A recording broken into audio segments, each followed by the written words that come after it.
ಆರೋಗ್ಯವಂತ ಸಮಾಜವೇ ಅಭಿವೃದ್ಧಿ ಹೊಂದಿದ ಸಮಾಜ. ಆರೋಗ್ಯಕರ ಜೀವನವೇ ನಿಜವಾದ ಸಂಪತ್ತು. ಎಲ್ಲರಿಗೂ ಶುಭ ಮುಂಜಾನೆ. ಭಾರತೀಯ ವೈದ್ಯಕೀಯ ಶಾಖೆ ಮಂಗಳೂರು, ದಕ್ಷಿಣ ಕನ್ನಡ ಆರೋಗ್ಯ ಹಾಗೂ ಕುಟುಂಬ ಕಲ್ಯಾಣ ಇಲಾಖೆ, ಬಂಟ್ವಾಳ ತಾಲೂಕು ಬಿಲ್ಲವ ಸಮಾಜ ಸೇವಾ ಸಂಘ, ಯುವ ವಾಹಿನಿ ಬಂಟ್ವಾಳ ಘಟಕ, ರೋಟರಿ ಕ್ಲಬ್ ಬಂಟ್ವಾಳ ಹಾಗೂ Rotary club BC road city ಇದರ ಸಂಯುಕ್ತ ಆಶ್ರಯದಲ್ಲಿ ನಡೆಯಲಿರುವ ಆರೋಗ್ಯ ತಪಾಸಣೆ ಹಾಗೂ ರಕ್ತದಾನ ಶಿಬಿರಕ್ಕೆ ಆಗಮಿಸಿರುವ ತಮಗೆಲ್ಲರಿಗೂ ಸುಸ್ವಾಗತ. ಇಂದಿನ ಈ ಕಾರ್ಯಕ್ರಮವು ಕೇವಲ ಒಂದು ಸಮಾರಂಭವಲ್ಲ, ಆರೋಗ್ಯದ ಅರಿವು ಮೂಡಿಸುವ ಹಾಗೂ ಜೀವ ಉಳಿಸುವ ಮಹತ್ವದ ಸೇವಾ ಯಜ್ಞವಾಗಿದೆ. ಮೊದಲಿಗೆ ಇವತ್ತಿನ ಈ ಕಾರ್ಯಕ್ರಮದ ಉದ್ಘಾಟಕರು ಹಾಗೂ ಅತಿಥಿಗಳನ್ನು ವೇದಿಕೆಗೆ ಆಹ್ವಾನಿಸಲು ಇಚ್ಛಿಸುತ್ತೇನೆ. ಸಮಾರಂಭದ ಉದ್ಘಾಟಕರಾದಂತಹ ಡಾಕ್ಟರ್ ತಿಮ್ಮಯ್ಯ ಆರ್, ಜಿಲ್ಲಾ ಆರೋಗ್ಯ ಮತ್ತು ಕುಟುಂಬ ಕಲ್ಯಾಣ ಅಧಿಕಾರಿ. ಮುಖ್ಯ ಅತಿಥಿ ರೊಟೇರಿಯನ್ ಸತೀಶ್ ಬೋಳಾರ್, ಜಿಲ್ಲಾ ರಾಜ್ಯಪಾಲರು, ರೋಟರಿ ಜಿಲ್ಲೆ 3181. ಡಾಕ್ಟರ್ ಅಶೋಕ್ ಕುಮಾರ್ ರೈ, ತಾಲೂಕು ಆರೋಗ್ಯ ಅಧಿಕಾರಿ ಬಂಟ್ವಾಳ. ಶ್ರೀ ಭುವನೇಶ್ ಪಚ್ಚಿನಡ್ಕ, ಅಧ್ಯಕ್ಷರು ಬಂಟ್ವಾಳ ತಾಲೂಕು ಬಿಲ್ಲವ ಸಮಾಜ ಸೇವಾ ಸಂಘ. ಶ್ರೀ ಅಶೋಕ್ ಕುಮಾರ್ ಪಡ್ಪು, ಅಧ್ಯಕ್ಷರು ಯುವ ವಾಹಿನಿ ಕೇಂದ್ರ ಸಮಿತಿ, ದಕ್ಷಿಣ ಕನ್ನಡ ಜಿಲ್ಲೆ. ಶ್ರೀ ಕಿರಣ್ ಪುಂಜರಕೋಡಿ, ಅಧ್ಯಕ್ಷರು ಯುವ ವಾಹಿನಿ ಬಂಟ್ವಾಳ ಘಟಕ. ರೊಟೇರಿಯನ್ ರವಿಚಂದ್ರ ಬಂಟ್ವಾಳ್, ಅಧ್ಯಕ್ಷರು Rotary club Bantwal. Rotarian Prashant Karanth, ಅಧ್ಯಕ್ಷರು Rotary club BC road city. Shri Sukumar Bantwal, ಕರಾವಳಿ ವಿಭಾಗೀಯ ಅಧ್ಯಕ್ಷರು, ಕರ್ನಾಟಕ ರಾಜ್ಯ ಕುಲಾಲ ಕುಂಬಾರರ ಯುವ ವೇದಿಕೆ ಹಾಗೂ ಮಹಿಳಾ ಸಂಘಟನೆಗಳ ಒಕ್ಕೂಟ, Mangaluru. Doctor KR Kamath, secretary IMA charitable trust. Doctor Anand Bangera, past president of AMC Mangaluru. Mister Antony, coordinator blood bank. Doctor Annayya Kulal, vice president IMA state branch. Doctor Subodh Rai Kumar, ಚರ್ಮರೋಗ ತಜ್ಞರು, ವೆನ್ಲಾಕ್ ಜಿಲ್ಲಾ ಆಸ್ಪತ್ರೆ. ಶ್ರೀನಿವಾಸ್ ಮೆಲ್ಕಾರ್, ಪ್ರಧಾನ ಕಾರ್ಯದರ್ಶಿ ಬಿಲ್ಲವ ಸಂಘ. ಶ್ರೀಮತಿ ಗೀತಾ ಜಗದೀಶ್, ಕಾರ್ಯದರ್ಶಿ ಯುವ ವಾಹಿನಿ ಬಂಟ್ವಾಳ. ಶೇಖರ್ ಪೂಜಾರಿ, ಆರೋಗ್ಯ ನಿರ್ದೇಶಕರು ಯುವ ವಾಹಿನಿ ಬಂಟ್ವಾಳ. ಬೇಬಿ ಕುಂದರ್, ಬಂಟ್ವಾಳ ನಗರ ಅಭಿವೃದ್ಧಿ ಪ್ರಾಧಿಕಾರ ಅಧ್ಯಕ್ಷರು. ಹರಿಕೃಷ್ಣ ಬಂಟ್ವಾಳ, ಮಾಜಿ ಅಧ್ಯಕ್ಷರು, ಬಂಟ್ವಾಳ ತಾಲೂಕು ಬಿಲ್ಲವ ಸಂಘ. ಕಿಯೋನಿಕ್ಸ್ ಮಾಜಿ ಅಧ್ಯಕ್ಷರು. ಎಲ್ಲ ಗಣ್ಯ ವ್ಯಕ್ತಿಗಳು ವೇದಿಕೆಯಲ್ಲಿ ತಮ್ಮ ಆಸೀನವನ್ನು ಸ್ವೀಕರಿಸಬೇಕಾಗಿ ಕೇಳಿಕೊಳ್ತೇನೆ.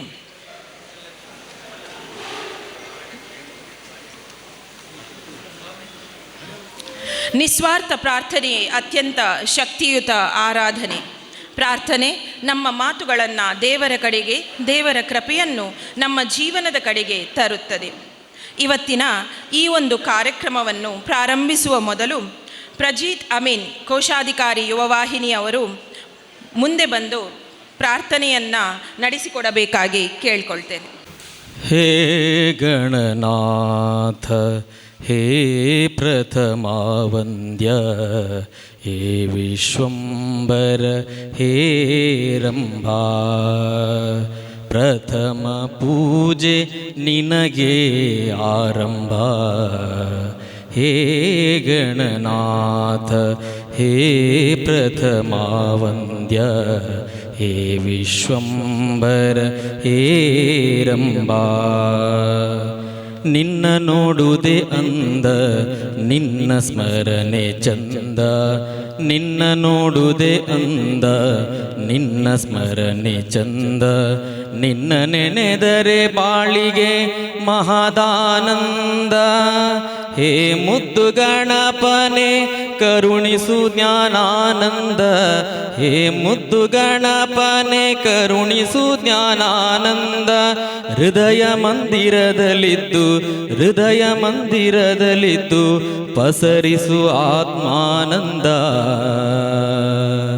ಹೇ ಗಣನಾಥ ಹೇ ಪ್ರಥಮ ವಂದ್ಯ ಹೇ ವಿಶ್ವಂಭರ ಹೇ ರಂಭಾ ಹೇ ವಿಶ್ವಂಭರ ಹೇ ರಂಭಾ. ಧನ್ಯವಾದಗಳು ಪ್ರಜೀತ್ ಅಮೀನ್ ರವರಿಗೆ. ಅತಿಥಿ ಸತ್ಕಾರವು ನಮ್ಮ ಸಂಸ್ಕೃತಿಯ ಅವಿಭಾಜ್ಯ ಅಂಗವಾಗಿದೆ. ಇಂದು ನಮ್ಮ ಈ ಕಾರ್ಯಕ್ರಮಕ್ಕೆ ಆಗಮಿಸಿದ ಗಣ್ಯ ಅತಿಥಿಗಳನ್ನು ಹಾಗೂ ಸಭಿಕರನ್ನು ಸ್ವಾಗತಿಸಲು ಬರುತ್ತಿದ್ದಾರೆ ಡಾಕ್ಟರ್ ಸದಾನಂದ ಪೂಜಾರಿ, ಅಧ್ಯಕ್ಷರು IMA ಮಂಗಳೂರು ಶಾಖೆ. ಇವರನ್ನು ಆತ್ಮೀಯವಾಗಿ ನಾನು ವೇದಿಕೆಗೆ ಆಹ್ವಾನಿಸುತ್ತಿದ್ದೇನೆ. IMA ಮಂಗಳೂರು ಶಾಖೆ, ದಕ್ಷಿಣ ಕನ್ನಡ ಆರೋಗ್ಯ ಹಾಗೂ ಕುಟುಂಬ ಕಲ್ಯಾಣ ಇಲಾಖೆ, ಬಂಟ್ವಾಳ ತಾಲೂಕು ಬಿಲ್ಲವ ಸಂಘ, ಯುವವಾಹಿನಿ ರಿಜಿಸ್ಟರ್ ಬಂಟ್ವಾಳ ಘಟಕ, Rotary club Bantwal, Rotary club BC road city ಇದರ ಜಂಟಿ ಆಶ್ರಯದಲ್ಲಿ ನಮ್ಮ ಇತ್ತೀಚೆಗೆ ರಾಜ್ಯಾಧ್ಯಕ್ಷರು ನಮ್ಮ ಬ್ರಾಂಚ್ ವಿಸಿಟ್ ಇತ್ತು. ಡಾಕ್ಟರ್ ವೀರಭದ್ರಯ್ಯ ಅಂತ ನಮ್ಮ ಅತಿ ದೊಡ್ಡ ಸಂಘಟನೆ ಆದಂಥ ಭಾರತ ದೇಶದಲ್ಲಿರುವ ಅತಿ ದೊಡ್ಡ NGO ಇದು. ಸುಮಾರು 3 ಲಕ್ಷದಷ್ಟು ಮೆಂಬರ್ಗಳಿದ್ದಾರೆ.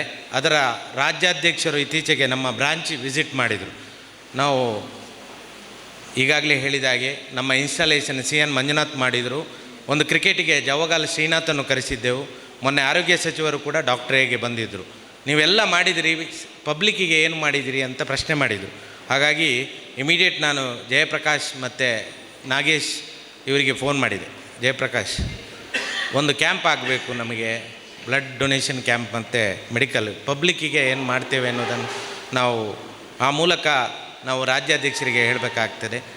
ನಮ್ಮ ಬಿಸಿ ಶೆಡ್ಯೂಲಲ್ಲಿ ನಾವು ಅನೇಕ ಯೋಜನೆಗಳು ಹಾಕಿದರೂ ಕೂಡ ಎಲ್ಲವನ್ನು ಮಾಡಲಿಕ್ಕೆ ಆಗೋದಿಲ್ಲ. ಆದರೂ ಕೂಡ ತುಂಬ ಸಹಕಾರದೊಂದಿಗೆ ತಾಲೂಕು ಬಿಲ್ಲವ ಸಂಘ, ಯುವವಾಹಿನಿ, ರೋಟರಿ ಕ್ಲಬ್ ಇವರ ಸಹಕಾರದೊಂದಿಗೆ ಇವತ್ತು ಕ್ಯಾಂಪನ್ನು ನಾವು ಆಯೋಜಿಸಿದ್ದೇವೆ. ಇದಕ್ಕೆ ತಿಮ್ಮಯ್ಯವರು ಕೂಡ ಸಹಕಾರ ನೀಡಿದ್ದಾರೆ. ನಮ್ಮ ಡಾಕ್ಟರ್ ಶಿವಪ್ರಕಾಶ್ 2 ಬಸ್ಸಿನಲ್ಲಿ, ಒಂದು ಬಸ್ಸಿನಲ್ಲಿ ಎಲ್ಲ ಡಾಕ್ಟ್ರುಗಳು, ಇನ್ನೊಂದು ಬಸ್ಸಿನಲ್ಲಿ ನಾನು ಹಾಗೆ ಹೇಳ್ತಿದ್ದೆ ಬ್ಲಡ್ ಕಲೆಕ್ಟ್ ಮಾಡಲಿಕ್ಕೆ 12 ಜನ ಬಂದಿದ್ದಾರೆ. ಕನಿಷ್ಠ ಒಂದು 15 ಆದರೂ ಬ್ಲಡ್ ಆಗಬೇಕು, ಇಲ್ಲದ್ರೆ ನಮ್ಮ ಬಂದ ವೆಹಿಕಲಿಗೆ ಮತ್ತು 12 ಜನರಿಗೆ ಸ್ವಲ್ಪ ಅಷ್ಟು ಅವರಿಗೆ ಸಮಾಧಾನ ಇರುವುದಿಲ್ಲ ಅಂತ ಹೇಳುವ ಮಾತನ್ನು ಕೂಡ ನಾನು ಹೇಳಿದ್ದೆ. ಹಾಗಾಗಿ ಈಗ ನಮ್ಮೊಟ್ಟಿಗೆ ಡಾಕ್ಟರ್ ತಿಮ್ಮಯ್ಯರ್ ಇವರು ಒಬ್ಬ ಪ್ರಾಮಾಣಿಕ ಅಧಿಕಾರಿ, ಮಾನ್ಯ ಮುಖ್ಯಮಂತ್ರಿಯಿಂದ ಒಬ್ಬ ಉತ್ತಮ ಅಧಿಕಾರಿ ಎನ್ನುವಂಥ ಪ್ರಶಸ್ತಿಯನ್ನು ಪಡೆದವರು. ಅವರು ಜನಪರ, ಇವರು ಮೂಲತಃ ಹಾಸನ ಜಿಲ್ಲೆಯವರು, ಅಲ್ಲಿ ತಾಲೂಕು ಆರೋಗ್ಯ ಅಧಿಕಾರಿ ಬಹಳ ಹೆಸರನ್ನು ಮಾಡಿದವರು.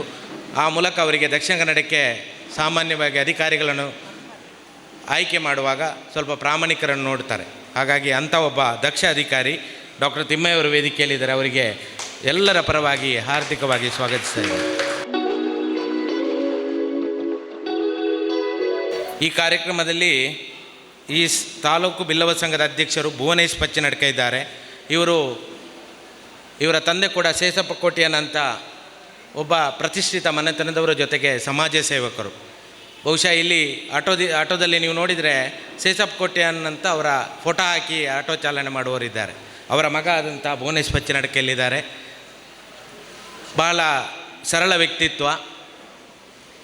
ಅವರ ಹತ್ರ ಬಹುಶಃ ಇಲ್ಲಿರುವಂಥ ಒಬ್ಬ ಶ್ರೀಮಂತ ವ್ಯಕ್ತಿ ಅಂತ ನಾನು ಅಂದ್ಕೊಳ್ಬೋದು, ಆದರೆ ಬಹಳ ಸರಳ ವ್ಯಕ್ತಿ. ಅವರನ್ನು ಕೂಡ ನಮಗೆ ಸಹಕಾರ ನೀಡಿದ್ದಕ್ಕಾಗಿ ತುಂಬು ಹೃದಯದಿಂದ ಸ್ವಾಗತಿಸ್ತಾ ಇದ್ದೀನಿ. ಯುವವಾಹಿನಿಯ ಅಧ್ಯಕ್ಷರು, ಇನ್ನೊಬ್ಬರು ಮುಖ್ಯ ಅತಿಥಿಯಾಗಿರುವಂಥ ಸತೀಶ್ ಬೋಳಾರ್. ಇವರು ಅವರ ತೂಕದಷ್ಟೇ ತೂಕದ ವ್ಯಕ್ತಿ. 100 kg ಇದ್ದೀರಾ ಸರ್? ಇಲ್ಲಲ್ಲ, ನಾನು 99. ಸೊ ಹಾಗೆ ಒಬ್ಬ ಸರಳ ವ್ಯಕ್ತಿ. ಬಹುಶಃ ಒಂದು 5 ಜಿಲ್ಲೆಗೆ ಅವರು 4 ರೆವಿನ್ಯೂ ಡಿಸ್ಟ್ರಿಕ್ಟ್ ಇದೆ. ಇಲ್ಲಿ ಮಡಿಕೇರಿ, ಮಂಗಳೂರು, ಚಾಮರಾಜನಗರ, ಮೈಸೂರು, ಈ ಎಲ್ಲ ವಿಭಾಗದ 92 ಕ್ಲಬ್ಗಳ ಒಂದು ಮುಖ್ಯಸ್ಥರಾಗಿ ಎಲೆಕ್ಷನ್ ಮೂಲಕ ಆಯ್ಕೆಯಾಗಿದ್ದಾರೆ. ನನಗೆ ಖುಷಿ ಏನಂತ ಹೇಳಿದರೆ, ನಮ್ಮ ಆತ್ಮೀಯರು ಯಾರಾದರೂ ಮಿನಿಸ್ಟರ್ ಆದರೆ, ಅಧ್ಯಕ್ಷರಾದರೆ ಅದು ನಮಗೆ ಸ್ವಲ್ಪ ಒಳ್ಳೆಯದು. ಯಾಕಂದರೆ ಹತ್ತಿರದಿಂದ ಹೋಗಿ ಮಾತಾಡಬೇಕು. ಈಗ ರೋಟರಿ ಕ್ಲಬ್ ಇವರು ನನಗೆ ಬೆನ್ನು ತಟ್ಟಿ ಮಾತಾಡುವಂಥ ವ್ಯಕ್ತಿಯವರು. ಹಾಗಾಗಿ ಅವರನ್ನು ನಿಮ್ಮ ರೋಟರಿ ಕ್ಲಬ್ಬಿಂದ ನಮಗೆ ಒಂದು ವೆಲ್ಲಾಕಿಗೆ ಏನಾದರೂ ಒಂದು ಮಾಡಬೇಕು. ನೀವು ಒಂದು ಅವರಿಗೆ ಸಾಮರ್ಥ್ಯ ಇದೆ, 1 ಕೋಟಿ ಕೊಡುವಷ್ಟು ಸಾಮರ್ಥ್ಯ ಇದೆ, ಅವರಿಂದಲ್ಲ ಕ್ಲಬ್ಬಿಂದ. ಸೊ ಅಂಥ ಆ ನಿರೀಕ್ಷೆಯಲ್ಲಿ ತಮ್ಮನ್ನು ಕೂಡ ಈ ಕಾರ್ಯಕ್ರಮಕ್ಕೆ ಸ್ವಾಗತಿಸ್ತಾ ಇದ್ದೇನೆ.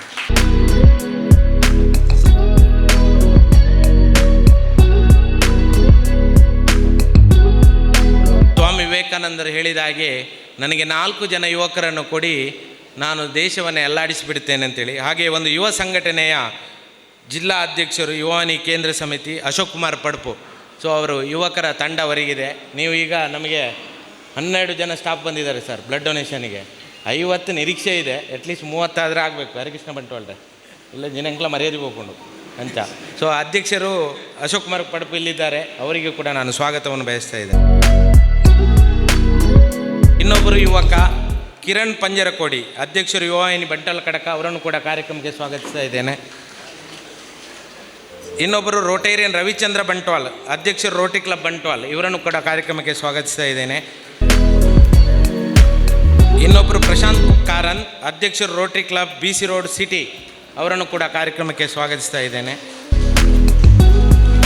ಇನ್ನೊಬ್ಬರು ಶಿವಕುಮಾರ್ ಬಂಟ್ವಾಲ್, ಇವರು ಕೂಡ ಸಮಾಜ ಸೇವಕರು, ಅವರನ್ನು ಕೂಡ ಈ ಕಾರ್ಯಕ್ರಮಕ್ಕೆ ಸ್ವಾಗತಿಸ್ತಾ ಇದ್ದೇನೆ. ನಮ್ಮೊಟ್ಟಿಗೆ ಅಂದರೆ ನಾವು ಯಾಕೆ ನೀವು ಅಂದ್ಕೋಬೋದು ತುಂಬ ಜನ ಸ್ಟೇಜಲ್ಲಿದ್ದಾರೆ ಅಂತ. ಯಾಕೆಂದರೆ ನಾವು ಒಂದು ಅಧ್ಯಕ್ಷರಾಗಿರುವಾಗ ನಮ್ಮೊಟ್ಟಿಗೆ ನಾನೊಬ್ಬನಿಂದ ಮಾಡಲಿಕ್ಕೆ ಸಾಧ್ಯ ಇಲ್ಲ. ಹಾಗಾಗಿ ಅವರೆಲ್ಲ ಈ ವೇದಿಕೆಯಲ್ಲಿ ಯಾರಿದ್ದಾರೆ ನಮಗೆ ಬೆನ್ನು ಕೊಟ್ಟು ಅಂದರೆ ನಮ್ಮ ಬೆನ್ನ ಹಿಂದೆ ನಿಂತು ಸಹಕರಿಸಿದವರು.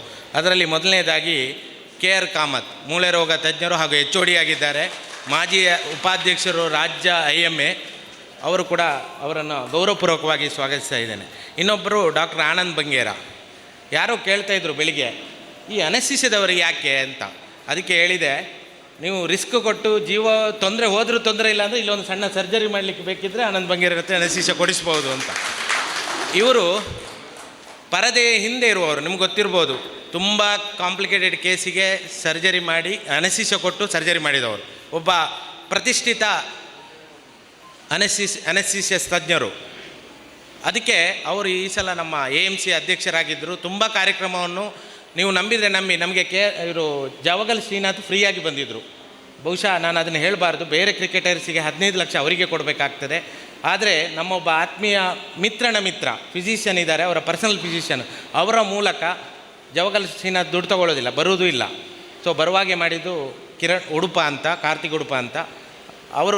ಅವರು ಬಂದಾಗ ನಮಗೆ ಈ ಕಾರ್ಯಕ್ರಮಕ್ಕೆ ಸುಮಾರು 12 ಲಕ್ಷ ಬೇಕಿತ್ತು. ಈಗ ಕಾರ್ಯಕ್ರಮಕ್ಕೆ ಸ್ವಾಗತ ಮಾಡಲಿಕ್ಕೆ ಅಂದರೆ ಸಪೋರ್ಟ್ ಮಾಡಲಿಕ್ಕೆ ಅಧ್ಯಕ್ಷರಾದ ಕೂಡಲೇ ಕೈಗೊಳ್ಳಲಿಕ್ಕೆ ತುಂಬ ಜನ ಇರ್ತಾರೆ, ದುಡ್ಡು ಅಂತ ಕೇಳುವಾಗ ಯಾರೂ ಇರುವುದಿಲ್ಲ. ಅಂಥ ಸಂದರ್ಭದಲ್ಲಿ ಬೆನ್ನಿಗೆ ಬೆನ್ನು ಕೊಟ್ಟವರು ಆನಂದ್ ಬಂಗೇರ. ನಾನು ಅವರಿಬ್ಬರೇ ಹೋಗಿ ಸುಮಾರು 11 ಲಕ್ಷ ಕಲೆಕ್ಟ್ ಮಾಡಿದ್ದೇವೆ. ಅದು ಜಾವಗಲ್ ಶ್ರೀನಾಥ್ ಕೊಡಲಿಕ್ಕೆಲ್ಲ, ಕ್ರಿಕೆಟ್ಗೆ ಖರ್ಚಿತ್ತು, 6 ತಂಡಗಳಿತ್ತು. ಇದೇ ಅಡ್ಯಾರ್ ಮೈದಾನದಲ್ಲಾಯಿತು. ಆ ಮೈದಾನ, ಅದರ ಹಿಂದಿನ ಮೈದಾನ 10 ಕೋಟಿ ವೆಚ್ಚದಲ್ಲಿ ರಣಜಿ ಗ್ರೌಂಡ್ ಆಗ್ತದೆ. ಅದು ಬಂಟ್ವಾಳ ತಾಲೂಕಿಗೆ ಒಂದು ಹೆಮ್ಮೆಯ ವಿಷಯ. ಇನ್ನೊಂದು 2 ವರ್ಷದಲ್ಲಿ ಇಲ್ಲಿ ರಣಜಿ ಮ್ಯಾಚ್ ಕೂಡ ಆಗುವ ಸಾಧ್ಯತೆ ಇದೆ. ಅದನ್ನು ಅವತ್ತು ಜಾವಗಲ್ ಶ್ರೀನಾಥ್ ನಮ್ಮ IMAಯ ವೇದಿಕೆಯಲ್ಲಿ ಅನೌನ್ಸ್ ಕೂಡ ಮಾಡಿದರು. ಅವರ ಫ್ರೆಂಡ್ ವೆಂಕಟೇಶ್ ಪ್ರಸಾದ್ ಅವರು ಈಗ ಕರ್ನಾಟಕ ರಾಜ್ಯ ಕ್ರಿಕೆಟ್ ಅಸೋಸಿಯೇಷನ್ ಅಧ್ಯಕ್ಷರಾಗಿದ್ದಾರೆ. ಸೊ ಹಾಗಾಗಿ ಆನಂದ್ ಬಂಗೇರನ ಈ ಇನ್ನೊಬ್ಬರು ಡಾಕ್ಟರ್ ಅಣ್ಣಯ್ಯ ಕುಲಾಲ್, ಇವರು ರಾಜ್ಯ ಉಪಾಧ್ಯಕ್ಷರು ಹಾಗೂ ಸಮಾಜ ಸೇವಕರು, ಇವರನ್ನು ಕೂಡ ಆತ್ಮೀಯವಾಗಿ ಸ್ವಾಗತಿಸ್ತಾ ಇದ್ದೇನೆ. ಇನ್ನೊಬ್ಬರು ಸುಬೋಧ್ ಕುಮಾರ್ ರೈ, ಅವರು ಬೇಡ ಅಂತೇಳಿದರು, ವೇದಿಕೆಗೆ ಬರುವುದಿಲ್ಲ. ಅವರು ತುಂಬ ಕೆಲಸ ಮಾಡಿದ್ದಾರೆ ಈ ಡಾಕ್ಟ್ರುಗಳ ಕೋಆರ್ಡಿನೇಟಿಗೆ. ಇವತ್ತು ಬೆಳಿಗ್ಗೆ ಕೂಡ 8 ಗಂಟೆಗೆ ಅಲ್ಲಿ ಬಸ್ ಹತ್ರ ನಿಂತು ಯಾರು ಬಂದಿದ್ದಾರೆ ಯಾರು ಬರಲಿಲ್ಲ ಅಂತ ನೋಡಿದವರು. ನಾನೇ ಹೇಳಿದೆ, ನಿಮ್ಮಂಥವ್ರು ವೇದಿಕೆ ಬರಬೇಕು, ಮಾತಾಡೋದು ಬೇಡ, ಯಾಕೆಂದರೆ ಇವತ್ತು ಮಾತಾಡಲಿಕ್ಕೆ ಟೈಮ್ ಇಲ್ಲ, ಆದರೂ ವೇದಿಕೆ ಬರಬೇಕು. ಅವರನ್ನು ಕೂಡ ಈ ಸಮಾರಂಭಕ್ಕೆ ಸ್ವಾಗತಿಸಿದ್ದೇನೆ. Blood bank coordinator Antony, doctor Sharath Kumar Rao ಬರಬೇಕಿತ್ತು, ಅನಿವಾರ್ಯ ಕಾರ್ಯದಿಂದ ಬರಲಿಕ್ಕೆ ಆಗಿಲ್ಲ. ಹಾಗೆ ಅವರ ಕೋಆರ್ಡಿನೇಟರ್ ಆದಂಥ ಆ್ಯಂಟನಿ ಅವರಿದ್ದಾರೆ, ಅವರನ್ನು ಕೂಡ ಕಾರ್ಯಕ್ರಮಕ್ಕೆ ಸ್ವಾಗತಿಸ್ತಾ ಇದ್ದೇನೆ. ಇನ್ನೊಬ್ಬರು ಶ್ರೀನಿವಾಸ್ ಪೂಜಾರಿ ಮೆಲ್ಕಾರ್, ಪ್ರಧಾನ ಕಾರ್ಯದರ್ಶಿ ಬಿಲ್ಲವ ಸಂಘ ಬಂಟ್ವಾಳ, ಇವರನ್ನು ಕೂಡ ಕಾರ್ಯಕ್ರಮಕ್ಕೆ ಸ್ವಾಗತಿಸ್ತಾ ಇದ್ದೇನೆ. ಗೀತಾ ಜಗದೀಶ್, ಕಾರ್ಯದರ್ಶಿ ಯುವವಾಹಿನಿ ಬಂಟ್ವಾಳ, ಇವರನ್ನು ಕೂಡ ಕಾರ್ಯಕ್ರಮಕ್ಕೆ ಸ್ವಾಗತಿಸ್ತಾ ಇದ್ದೇನೆ. ಶೇಖರ್ ಪೂಜಾರಿ, ಆರೋಗ್ಯ ನಿರ್ದೇಶಕ ಯುವವಾಹಿನಿ ಬಂಟ್ವಾಳ, ಇವರನ್ನು ಕೂಡ ಕಾರ್ಯಕ್ರಮಕ್ಕೆ ಸ್ವಾಗತಿಸ್ತಾ ಇದ್ದೇನೆ. ಬೇಬಿ ಕುಂದರ್, ಬೂಡದ ಚೇರ್ಮನ್, ಇವರನ್ನು ಕೂಡ ಕಾರ್ಯಕ್ರಮಕ್ಕೆ, ಇವರು ವಿಜಯ ಬ್ಯಾಂಕ್ ಅಲ್ಲ ಸರ್, ವಿಜಯ ಬ್ಯಾಂಕಿನ ಮಾಜಿ ಅಂದರೆ VRS ತಗೊಂಡಿದ್ದಾರೆ, ಮ್ಯಾನೇಜರ್ ಆಗಿದ್ದರು. ಸಮಾಜ ಸೇವೆಗೆ ಅಂತ ಬ್ಯಾಂಕ್ ಉದ್ಯೋಗವನ್ನು ಬಿಟ್ಟು ಜನರ ಸೇವೆಗೆ ಬಂದಿದ್ದಾರೆ, ಅವರನ್ನು ಕೂಡ ಸ್ವಾಗತ. ಇನ್ನೊಬ್ಬರು ಹರಿಕೃಷ್ಣ ಬಂಟ್ವಾಲ್, ಇವರು ಎಕ್ಸ್ ಚೇರ್ಮನ್ ಕಿಯೋನಿಕ್ಸ್, ಅದರ ಚೇರ್ಮನ್ ಆಗಿದ್ದರು BJP ಗೌರ್ಮೆಂಟ್ ಇದ್ದಾಗ. ಒಬ್ಬ ಏನಾದರೂ ಇದ್ದರೆ ನಾನು ಇವತ್ತು ಟೈಮ್ ಇಲ್ಲ, ಆದರೂ ಕೂಡ ಹರಿಕೃಷ್ಣ ಬಂಟ್ವಾಳ ಇವತ್ತು ಮಾತಾಡಬೇಕಂತ ಅವರ ಭಾವನೆ ಕೇಳಿದೆ. ಭಾವ ಹೇಳಿದರು ಹರಿಕೃಷ್ಣ ಬಂಟ್ವಾಳಿಗೆ ಒಂತೆ ಪಾತಿರಮಲ್ಲೆ ಅಂತ ಪಾತಿರೋಡೆ ಈರು ಪಾತಿರೋಡೆ ದಯಮಾಡಿ ಇರೋ ಭಾಷೆನ ಕೇಂದ್ರ ಅಂತ 4 ಜನ ಕಾತೊಂದಿಲ್ಲ ಹರಿಕೃಷ್ಣ ಬಂಟ್ವಾಳಿಗೆ ಒಂದು ಚಾನ್ಸ್ ಕೊರಪ ಇಂಕು ಅಂಚ ಹರಿಕೃಷ್ಣ ಬಂಟ್ವಾಳು ಒಬ್ಬ ಹೋರಾಟಗಾರ. ಮತ್ತು ಅವರಿಗೆ ನಾನು ಯಾವಾಗಲೂ ಹೇಳೋದುಂಟು, ಹೊರ MLA ಅವಡಿ ಇರೋ ವಿಧಾನಸೌಧದ ಪಾತ್ರ ನನಗೆ ನೋಡು ಅಂತ. ಅದು 72 ವರ್ಷ ಅವರಿಗೆ, 28 ಥರ ಕಾಣ್ತಾರೆ ಅವರು, 38 ಥರ, 28 ಸಣ್ಣದಾಯ್ತು ಸರ್. ಸೊ ಹಾಗಾಗಿ ನಿಮಗೆ ಕೂಡ ಕಾರ್ಯಕ್ರಮಕ್ಕೆ ಸ್ವಾಗತಿಸ್ತಾ ಇದ್ದೇನೆ. ಇನ್ನೊಬ್ಬರು ಈ ಕಾರ್ಯಕ್ರಮಕ್ಕೆಲ್ಲ ಸಹಕರಿಸುವವರು ಇಲ್ಲಿ ನಮ್ಮ ಮಂಗಳೂರಿನಲ್ಲಿ ಸಲ್ದಾನ ಅಂತ ಇದ್ದಾರೆ. ಮಂಗಳೂರಿಗೆ ಪ್ರಥಮ ಬೆಂಜ್ ಬಂದಿದ್ದರೆ ಸಲ್ದಾನ ಫ್ಯಾಮಿಲಿಯವರು, ಆ ಫ್ಯಾಮಿಲಿಯಿಂದ ಬಂದವರು. ಪಾಂಡೇಶ್ವರದಲ್ಲಿ ನೀವು ನಂಬಿದ್ರೆ ಇವತ್ತು 1 ಎಕರೆ ಜಾಗ ಇದೆ. ನಾನು ಕೇಳಿದೆ ಅವರಿಗೆ, 1 ಎಕರೆ ಜಾಗ ಇಟ್ಕೊಂಡು ನಮ್ಮಂಥವ್ರಿಗೆ ಏನಾದರೂ ಸಮಾಜ ಸೇವೆ ಮಾಡಲಿಕ್ಕೆ ಕೊಡಿ ಅಂತ ಆಲೋಚನೆ ಮಾಡ್ತಾ ಇದ್ದಾರೆ. ನೋಡುವ ಏನು ಮಾಡ್ತಾರೆ. ಸಲ್ದಾನ್ನವರಿಗೆ ಸ್ವಾಗತವನ್ನು ಕೊಡ್ತಾ ಇದ್ದಾರೆ. ಮಂಗಳೂರಿಗೆ ಪ್ರಥಮ ಕಾರು ಬಂದದ್ದು ಸಲ್ದಾನ ಫ್ಯಾಮಿಲಿಯವರು, ಆ ಫ್ಯಾಮಿಲಿಯವರು. ಇವರು ತೋಟ, ಕಾಫಿ ತೋಟ ಎಲ್ಲ ಇದೆ, ಹೇಳಿಕೋದ್ರೆ ತುಂಬ ಇದೆ. ಅವರು ಮತ್ತೆ ಜಾಸ್ತಿ ಹೇಳಿದರೆ ಸುಮ್ಮನೆ ಡೊನೇಷನ್ ಕೇಳ್ತಾರಂತ. ಹಾಂ, ವೆಲ್ನಕ್ಕಿನ ಆರಂಭವಾಗಿದ್ದರು. ಮತ್ತು ಈಗ GR ಮೆಡಿಕಲ್ ಕಾಲೇಜಲ್ಲಿ ಪ್ರೊಫೆಸರ್ ಆಗಿದ್ದಾರೆ. ಡಾಕ್ಟರ್ ವಿನಾಯಕ್, ಡಾಕ್ಟರ್ ಮುಕುಂದ್ ಅವರು ಅವರ ಹೆಂಡತಿಯ ತಮ್ಮನ ಮಗ ಹಾರ್ಟ್ ಅಟ್ಯಾಕ್ ಆಗಿ ಸಡನ್ ಡೆತ್ ಆಯಿತು, ಹಾಗೆ ಬಾಂಬೆಗೆ ಹೋದರು. ಅವರ ಪರವಾಗಿ ಡಾಕ್ಟರ್ ವಿನಾಯಕ್ ಇದ್ದಾರೆ, ಒಮೆಗಾ ಹಾಸ್ಪಿಟಲ್. ಅವರು ಹೇಳಿದ್ದಾರೆ, ಇಕೋಗೆ ನಮಗೆ DH ಅವರು ಹೇಳಿದರು ಸಡನ್ ಪರ್ಮಿಷನ್ ಆಗೋದಿಲ್ಲ ಅಂತ. ಇವತ್ತು ECG ಮಾಡ್ತೇವೆ, ಯಾರಿಗಾದರೂ ಪ್ರಾಬ್ಲಮ್ ಬಂದರೆ ಅದನ್ನು ಫ್ರೀಯಾಗಿ ಮುಕುಂದ್ ಅವರು ಫ್ರೀ ಇಕೋ ಮಾಡಿ ಕೊಡ್ತೇನೆ ಅಂತ ಹೇಳಿದ್ದಾರೆ. ಇವತ್ತು ಕ್ಯಾಂಪ್ ಬಂದವರಿಗೆ ಎಲ್ಲರಿಗೆಲ್ಲ. ಮತ್ತು ವೆನ್ಲಾಕಲ್ಲೂ ಕೂಡ ಫ್ರೀ ಇಕೋ ವ್ಯವಸ್ಥೆ ಇದೆ. ನಮ್ಮದು ಕಾರ್ಡಿಯಾಲಜಿ ವಿಭಾಗ 1,000 ಫ್ರೀ ಸ್ಟಂಟನ್ನು ಈಗಾಗಲೇ ಮುಗಿಸಿದೆ. ಸೊ ಅಂಥ ಒಂದು ಖ್ಯಾತಿಯನ್ನು KMC ಅವರ ಸಹಕಾರದೊಂದಿಗೆ ನಾವು ನಮ್ಮ ಕ್ಯಾತ್ ಲ್ಯಾಬ್ ಆರಂಭ ಆಗಿದೆ. ಹಾಗಾಗಿ ಏನಾದ್ರು ತೊಂದರೆ ಇದ್ದರೆ ವೆನ್ಲಾಕಲ್ಲಿ ಉಚಿತವಾಗಿ ಸಿಗ್ತದೆ, ಅಥವಾ ಮುಖದಂತ ಹೋದರೂ ಕೂಡ ಈಕೋ ಫ್ರೀ ಮಾಡ್ತಾರೆ. ಹೀಗೆ ಈ ಕಾರ್ಯಕ್ರಮಕ್ಕೆ ಸಹಕರಿಸಿದವರು ಜಯಪ್ರಕಾಶ್ ಇವರೆಲ್ಲ ಸಹಕರಿಸಿದ ಅವರಿಗೂ ಸ್ವಾಗತ ಕೊಡ್ತೇನೆ. ಹಾಗೆ ವಾಯ್ಸ್ ಕೊಟ್ಟವರು ಸಿದ್ದೇಶ್ವರನ ರಾಯಿ, ಅದನ್ನು ಸುಂದರ ವಾಯ್ಸಿನೊಂದಿಗೆ ಇದು ಮಾಡಿದರೆ ಅವರಿಗೂ ಕೂಡ ಸ್ವಾಗತಿಸ್ತಾ, ಎಲ್ಲ ಸಂಘದ ಎಲ್ಲ ಪದಾಧಿಕಾರಿಗಳಿಗೆ ಯಾರು ಬಿಟ್ಟಿದ್ದಾರೆ ಅಂತ ಬೇಜಾರು ಮಾಡಬೇಡಿ.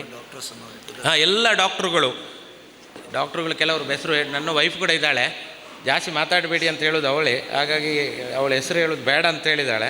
ಡಾಕ್ಟರ್ ಸೌಮ್ಯ ಅಂತ ನೇತ್ರ ತಜ್ಞೆ, ಮನೆಯವರನ್ನು ಹೇಳದಿದ್ದರೆ ಹೀಗೆ.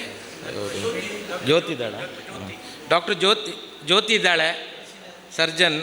ಮತ್ತು KR Kamath orthopaedics, Subodh Kumar skin, ಅವರೊಟ್ಟಿಗೆ ಅಸಿಸ್ಟೆಂಟ್ಗಳಿದ್ದಾರೆ. ಯೂರಾಲಜಿ ವಿಭಾಗವನ್ನು ನಾನೇ ಮುನ್ನಡೆಸ್ತೇನೆ. ಇನ್ಯಾರು? ಮತ್ತು ಮೇಡಮ್ ಡಾಕ್ಟರ್ ಕಾವ್ಯ ಕಾಮತ್ ಇದ್ದಾರೆ ಲೇಡಿ ಗೋಷನಿಂದ. ಮೆಡಿಸಿನಿಂದ ಜಗದೀಶ್ ಇದ್ದಾರೆ, ಡಾಕ್ಟರ್ ಜಗದೀಶ್, ಜ್ಯೋತಿ ಕೇರ್ ಆಯಿತು. ಇವರಿಗೆಲ್ಲರಿಗೆ ಮತ್ತು ಬ್ಲಡ್ ಬ್ಯಾಂಕಿನಿಂದ ಸುಮಾರು 12 ಜನ ಬಂದಿದ್ದಾರೆ. ಹೇಳಿಲ್ಲ, ಇದಿಷ್ಟು ಹೇಳುತ್ತಾ ಕಾರ್ಯಕ್ರಮವನ್ನು ಬೇಗ ಮುಗಿಸುವಂಥ ಇದರಲ್ಲಿದ್ದೇವೆ. ನಮ್ಮ ಆರೋಗ್ಯ ವ್ಯವಸ್ಥೆ ಹೇಗೆ ಡೆವಲಪ್ ಆಗಿದೆ ಅಂದರೆ, 1947ರಲ್ಲಿ ಸ್ವಾತಂತ್ರ್ಯ ಸಿಕ್ಕಿದಾಗ ಎವರೇಜ್ ಲೈಫ್ ಸ್ಪ್ಯಾನ್ 37 ಇಯರ್ಸ್ ಇತ್ತು. ಇವತ್ತು ಅದು 72 ವರ್ಷ ಆಗಿದೆ. ಇದೇ ನಮ್ಮ ಆರೋಗ್ಯ ವ್ಯವಸ್ಥೆಯ ಪರಿಣಾಮಕಾರಿ. ಇವತ್ತು DHO ಏನಿದ್ದಾರೆ, ನಾವೆಲ್ಲ ಏನಿದ್ದೇವೆ ಅದರಿಂದಾಗಿ ಪರಿಣಾಮಕಾರಿ ಕೆಲಸ ಮಾಡಿದ್ದರಿಂದ 37 ಇದ್ದಂಥ ಅವತ್ತಿನ ಎವರೇಜ್ ಒಬ್ಬ ಬದುಕುದು, ವಿವೇಕಾನಂದರು ಬದುಕಿದ್ದು 36 ವರ್ಷ. ಸೊ ಅದರಿಂದ ತಗೊಂಡು ಬಂದು 72 ವರ್ಷಕ್ಕೆ ತಂದು ನಿಲ್ಲಿಸಿದ್ದೇವೆ.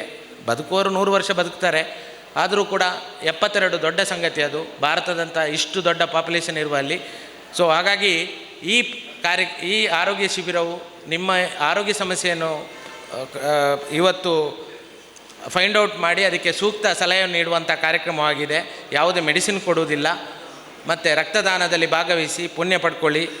ರಕ್ತದಾನ, ಕನ್ಯಾದಾನದೆಲ್ಲ ಶ್ರೇಷ್ಠ ದಾನಗಳು. ಇದು ಮಾಡ್ತಾ ಹೇಳುತ್ತಾ ನಿಮಗೆಲ್ಲ ಮತ್ತೊಮ್ಮೆ ಸ್ವಾಗತಿಸ ನನ್ನ ಸ್ವಾಗತ ಭಾಷಣ ಮುಗಿಸಿ. ಎಲ್ಲ ಗಣ್ಯರಿಗೂ ಪ್ರೀತಿಪೂರ್ವಕವಾಗಿ ಸ್ವಾಗತವನ್ನು ಕೋರಿದಂತಹ ಡಾಕ್ಟರ್ ಸದಾನಂದ ಪೂಜಾರಿ ಅವರಿಗೂ ಕೂಡ ಸ್ವಾಗತ, ಸುಸ್ವಾಗತ. ದೀಪವು ಜ್ಞಾನ, ಸತ್ಯ ಮತ್ತು ಶಾಂತಿಯ ಸಂಕೇತವಾಗಿದೆ.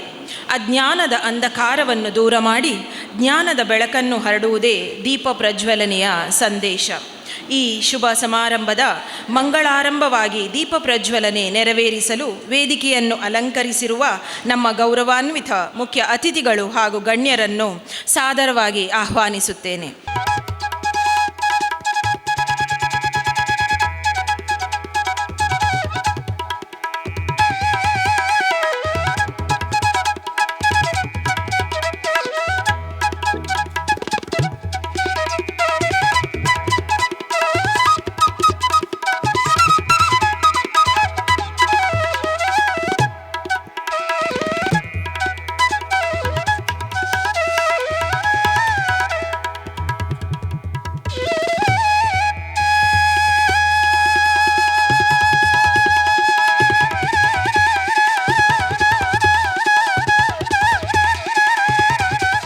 ಸಮಾರಂಭದ ಉದ್ಘಾಟಕರಾದಂತಹ ಡಾಕ್ಟರ್ ತಿಮ್ಮಯ್ಯ ಆರ್ ತಾವು ದಯವಿಟ್ಟು ಸಭೆಯನ್ನುದ್ದೇಶಿಸಿ 2 ಮಾತುಗಳನ್ನಾಡಬೇಕಾಗಿ ಕೇಳ್ಕೊಳ್ತೇನೆ.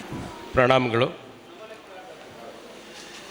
ವೇದಿಕೆಯಲ್ಲಿರುವ ಎಲ್ಲ ಗಣ್ಯರೇ, ಭಾರತೀಯ ವೈದ್ಯಕೀಯ ಸಂಘ ಮಂಗಳೂರಿನ ಕ್ರಿಯಾಶೀಲ ಸೃಜನಶೀಲ ಅಧ್ಯಕ್ಷರಾದ ಡಾಕ್ಟರ್ ಸದಾನಂದ ಪೂಜಾರಿ ಅವರಿಗೆ ನಾನು ಮೊದಲು ಧನ್ಯವಾದಗಳನ್ನು ತಿಳಿಸ್ತೇನೆ. ಸರ್, ತಾವು ಅಧ್ಯಕ್ಷತೆಯನ್ನು ವಹಿಸಿಕೊಂಡ ನಂತರ ಹಲವಾರು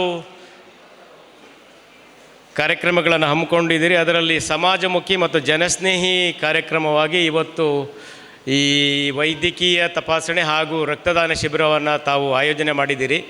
ಇನ್ನೂ ಹಲವು ಜನಸ್ನೇಹಿ ಮತ್ತು ಸಮಾಜಮುಖಿ ಕಾರ್ಯಕ್ರಮಗಳು ತಮ್ಮಿಂದ ಬರಲಿ ಹಾಗೂ ಈ ಕೆಲಸಗಳಿಗೆ ಇಲಾಖೆಯ ಜಿಲ್ಲಾ ಮುಖ್ಯಸ್ಥನಾಗಿ ಸದಾ ಸಂಪೂರ್ಣ ಬೆಂಬಲ ಇದೆ ಅಂಥೇಳಿ ನಾನು ತಮಗೆ ಈ ಮೂಲಕ ತಿಳಿಸ್ತಾ ಇದ್ದೇನೆ. ಆತ್ಮೀಯರೇ, ಮಾತಾಡೋ ಸಮಯ ಅಲ್ಲ, ಆದರೂ ಒಂದು 5 ನಿಮಿಷ ತಮಗೆ ಈ ಆರೋಗ್ಯದ ಬಗ್ಗೆ ಮಾಹಿತಿ ನೀಡೋದಕ್ಕೆ ಪ್ರಯತ್ನ ಮಾಡ್ತೀನಿ. ಇವತ್ತು ನಾವು ಆರೋಗ್ಯ ತಪಾಸಣೆಯನ್ನು ಮಾಡ್ತಿದ್ದೀವಿ, ಹಾಗೆ ರಕ್ತದಾನ ಶಿಬಿರವನ್ನು ಕೂಡ ಮಾಡ್ತಿದ್ದೀವಿ. ಆರೋಗ್ಯ ಅಂದರೆ ಹಿರೇಮಗಳೂರು ಕಣ್ಣವರು ಒಂದು ಅದ್ಭುತವಾದ ವ್ಯಾಖ್ಯಾನವನ್ನು ಕೊಟ್ಟಿದ್ದಾರೆ. ಯಾವ ವ್ಯಕ್ತಿ 6 ವಿಷಯಗಳಲ್ಲಿ ಯೋಗ್ಯನಾಗಿ ಇರ್ತಾನೋ ಅವನು ನಿಜವಾದ ಆರೋಗ್ಯವಂತ. ಹಾಗಾದರೆ ಏನು 6 ವಿಷಯಗಳು? ಯಾವ ವ್ಯಕ್ತಿ ಅರಿಷಡ್ವರ್ಗಗಳನ್ನು ನಿಯಂತ್ರಣದಲ್ಲಿ ಇಟ್ಕೊಂಡಿರ್ತಾನೋ, ಕಾಮ, ಕ್ರೋಧ, ಮೋಹ, ಲೋಭ, ಮದ, ಮಾತ್ಸರ್ಯಗಳನ್ನು ಯಾರು ಹತೋಟಿಯಲ್ಲಿ ಇಟ್ಕೊಂಡಿರ್ತಾನೋ ಅವನೇ ನಿಜವಾದ ಆರೋಗ್ಯವಂತ. ಎಂಥ ಅದ್ಭುತವಾದ ವ್ಯಾಖ್ಯಾನ! ದಯವಿಟ್ಟು ಒಂದು ಚಪ್ಪಾಳೆ ಬರಲಿ ಹಿರೇಮಗಳೂರು ಕಣ್ಣನವರಿಗೆ. ಅಕ್ಷರಶಃ ನಿಜವಾದ ಮಾತು. ನಾವೆಲ್ಲರೂ ಕೂಡ ಮನುಷ್ಯ ಸಹಜ ಗುಣಗಳು ಈ ಅರಿಷಡ್ವರ್ಗಗಳು ಇದ್ದೇ ಇರ್ತವೆ. ಅದನ್ನು ಸರಿಯಾದ ರೀತಿ ನಾವು ನಿಯಂತ್ರಣದಲ್ಲಿ ಇಟ್ಕೊಳ್ಳಿಲ್ಲ ಅಂತಂದರೆ ಒಂದಲ್ಲ ಒಂದು ರೀತಿಯ ಸಮಸ್ಯೆಗಳಿಗೆ, ಅದು ಆರೋಗ್ಯ ಇರ್ಬೋದು, ಕೌಟುಂಬಿಕ ಇರ್ಬೋದು, ಸಾಮಾಜಿಕ ಇರ್ಬೋದು, ಧಾರ್ಮಿಕ ಇರ್ಬೋದು, ವಿವಿಧ ಬಗೆಯ ಸಮಸ್ಯೆಗಳಿಗೆ ನಾವು ಸಿಲುಕ್ತೀವಿ. ಹಾಗಾಗಿ ಆರೋಗ್ಯವನ್ನು ನಾವು ಕಾಪಾಡಿಕೊಳ್ಳೋದು ಅತ್ಯಂತ ಮುಖ್ಯವಾದ ವಿಷಯ. ಯಾಕೆಂದರೆ ಪ್ರಸ್ತುತ ಕಾಲಘಟ್ಟದಲ್ಲಿ ಈ ಕೊರೋನಾ ಸೋಂಕು ಬಂದ ನಂತರ ಯಾರು ಯಾವ ಸಂದರ್ಭದಲ್ಲಿ ಕಣ್ಮರೆ ಆಗ್ತಾರೋ ಹೇಳೋಕ್ಕೆ ಗೊತ್ತಾಗೋದಿಲ್ಲ.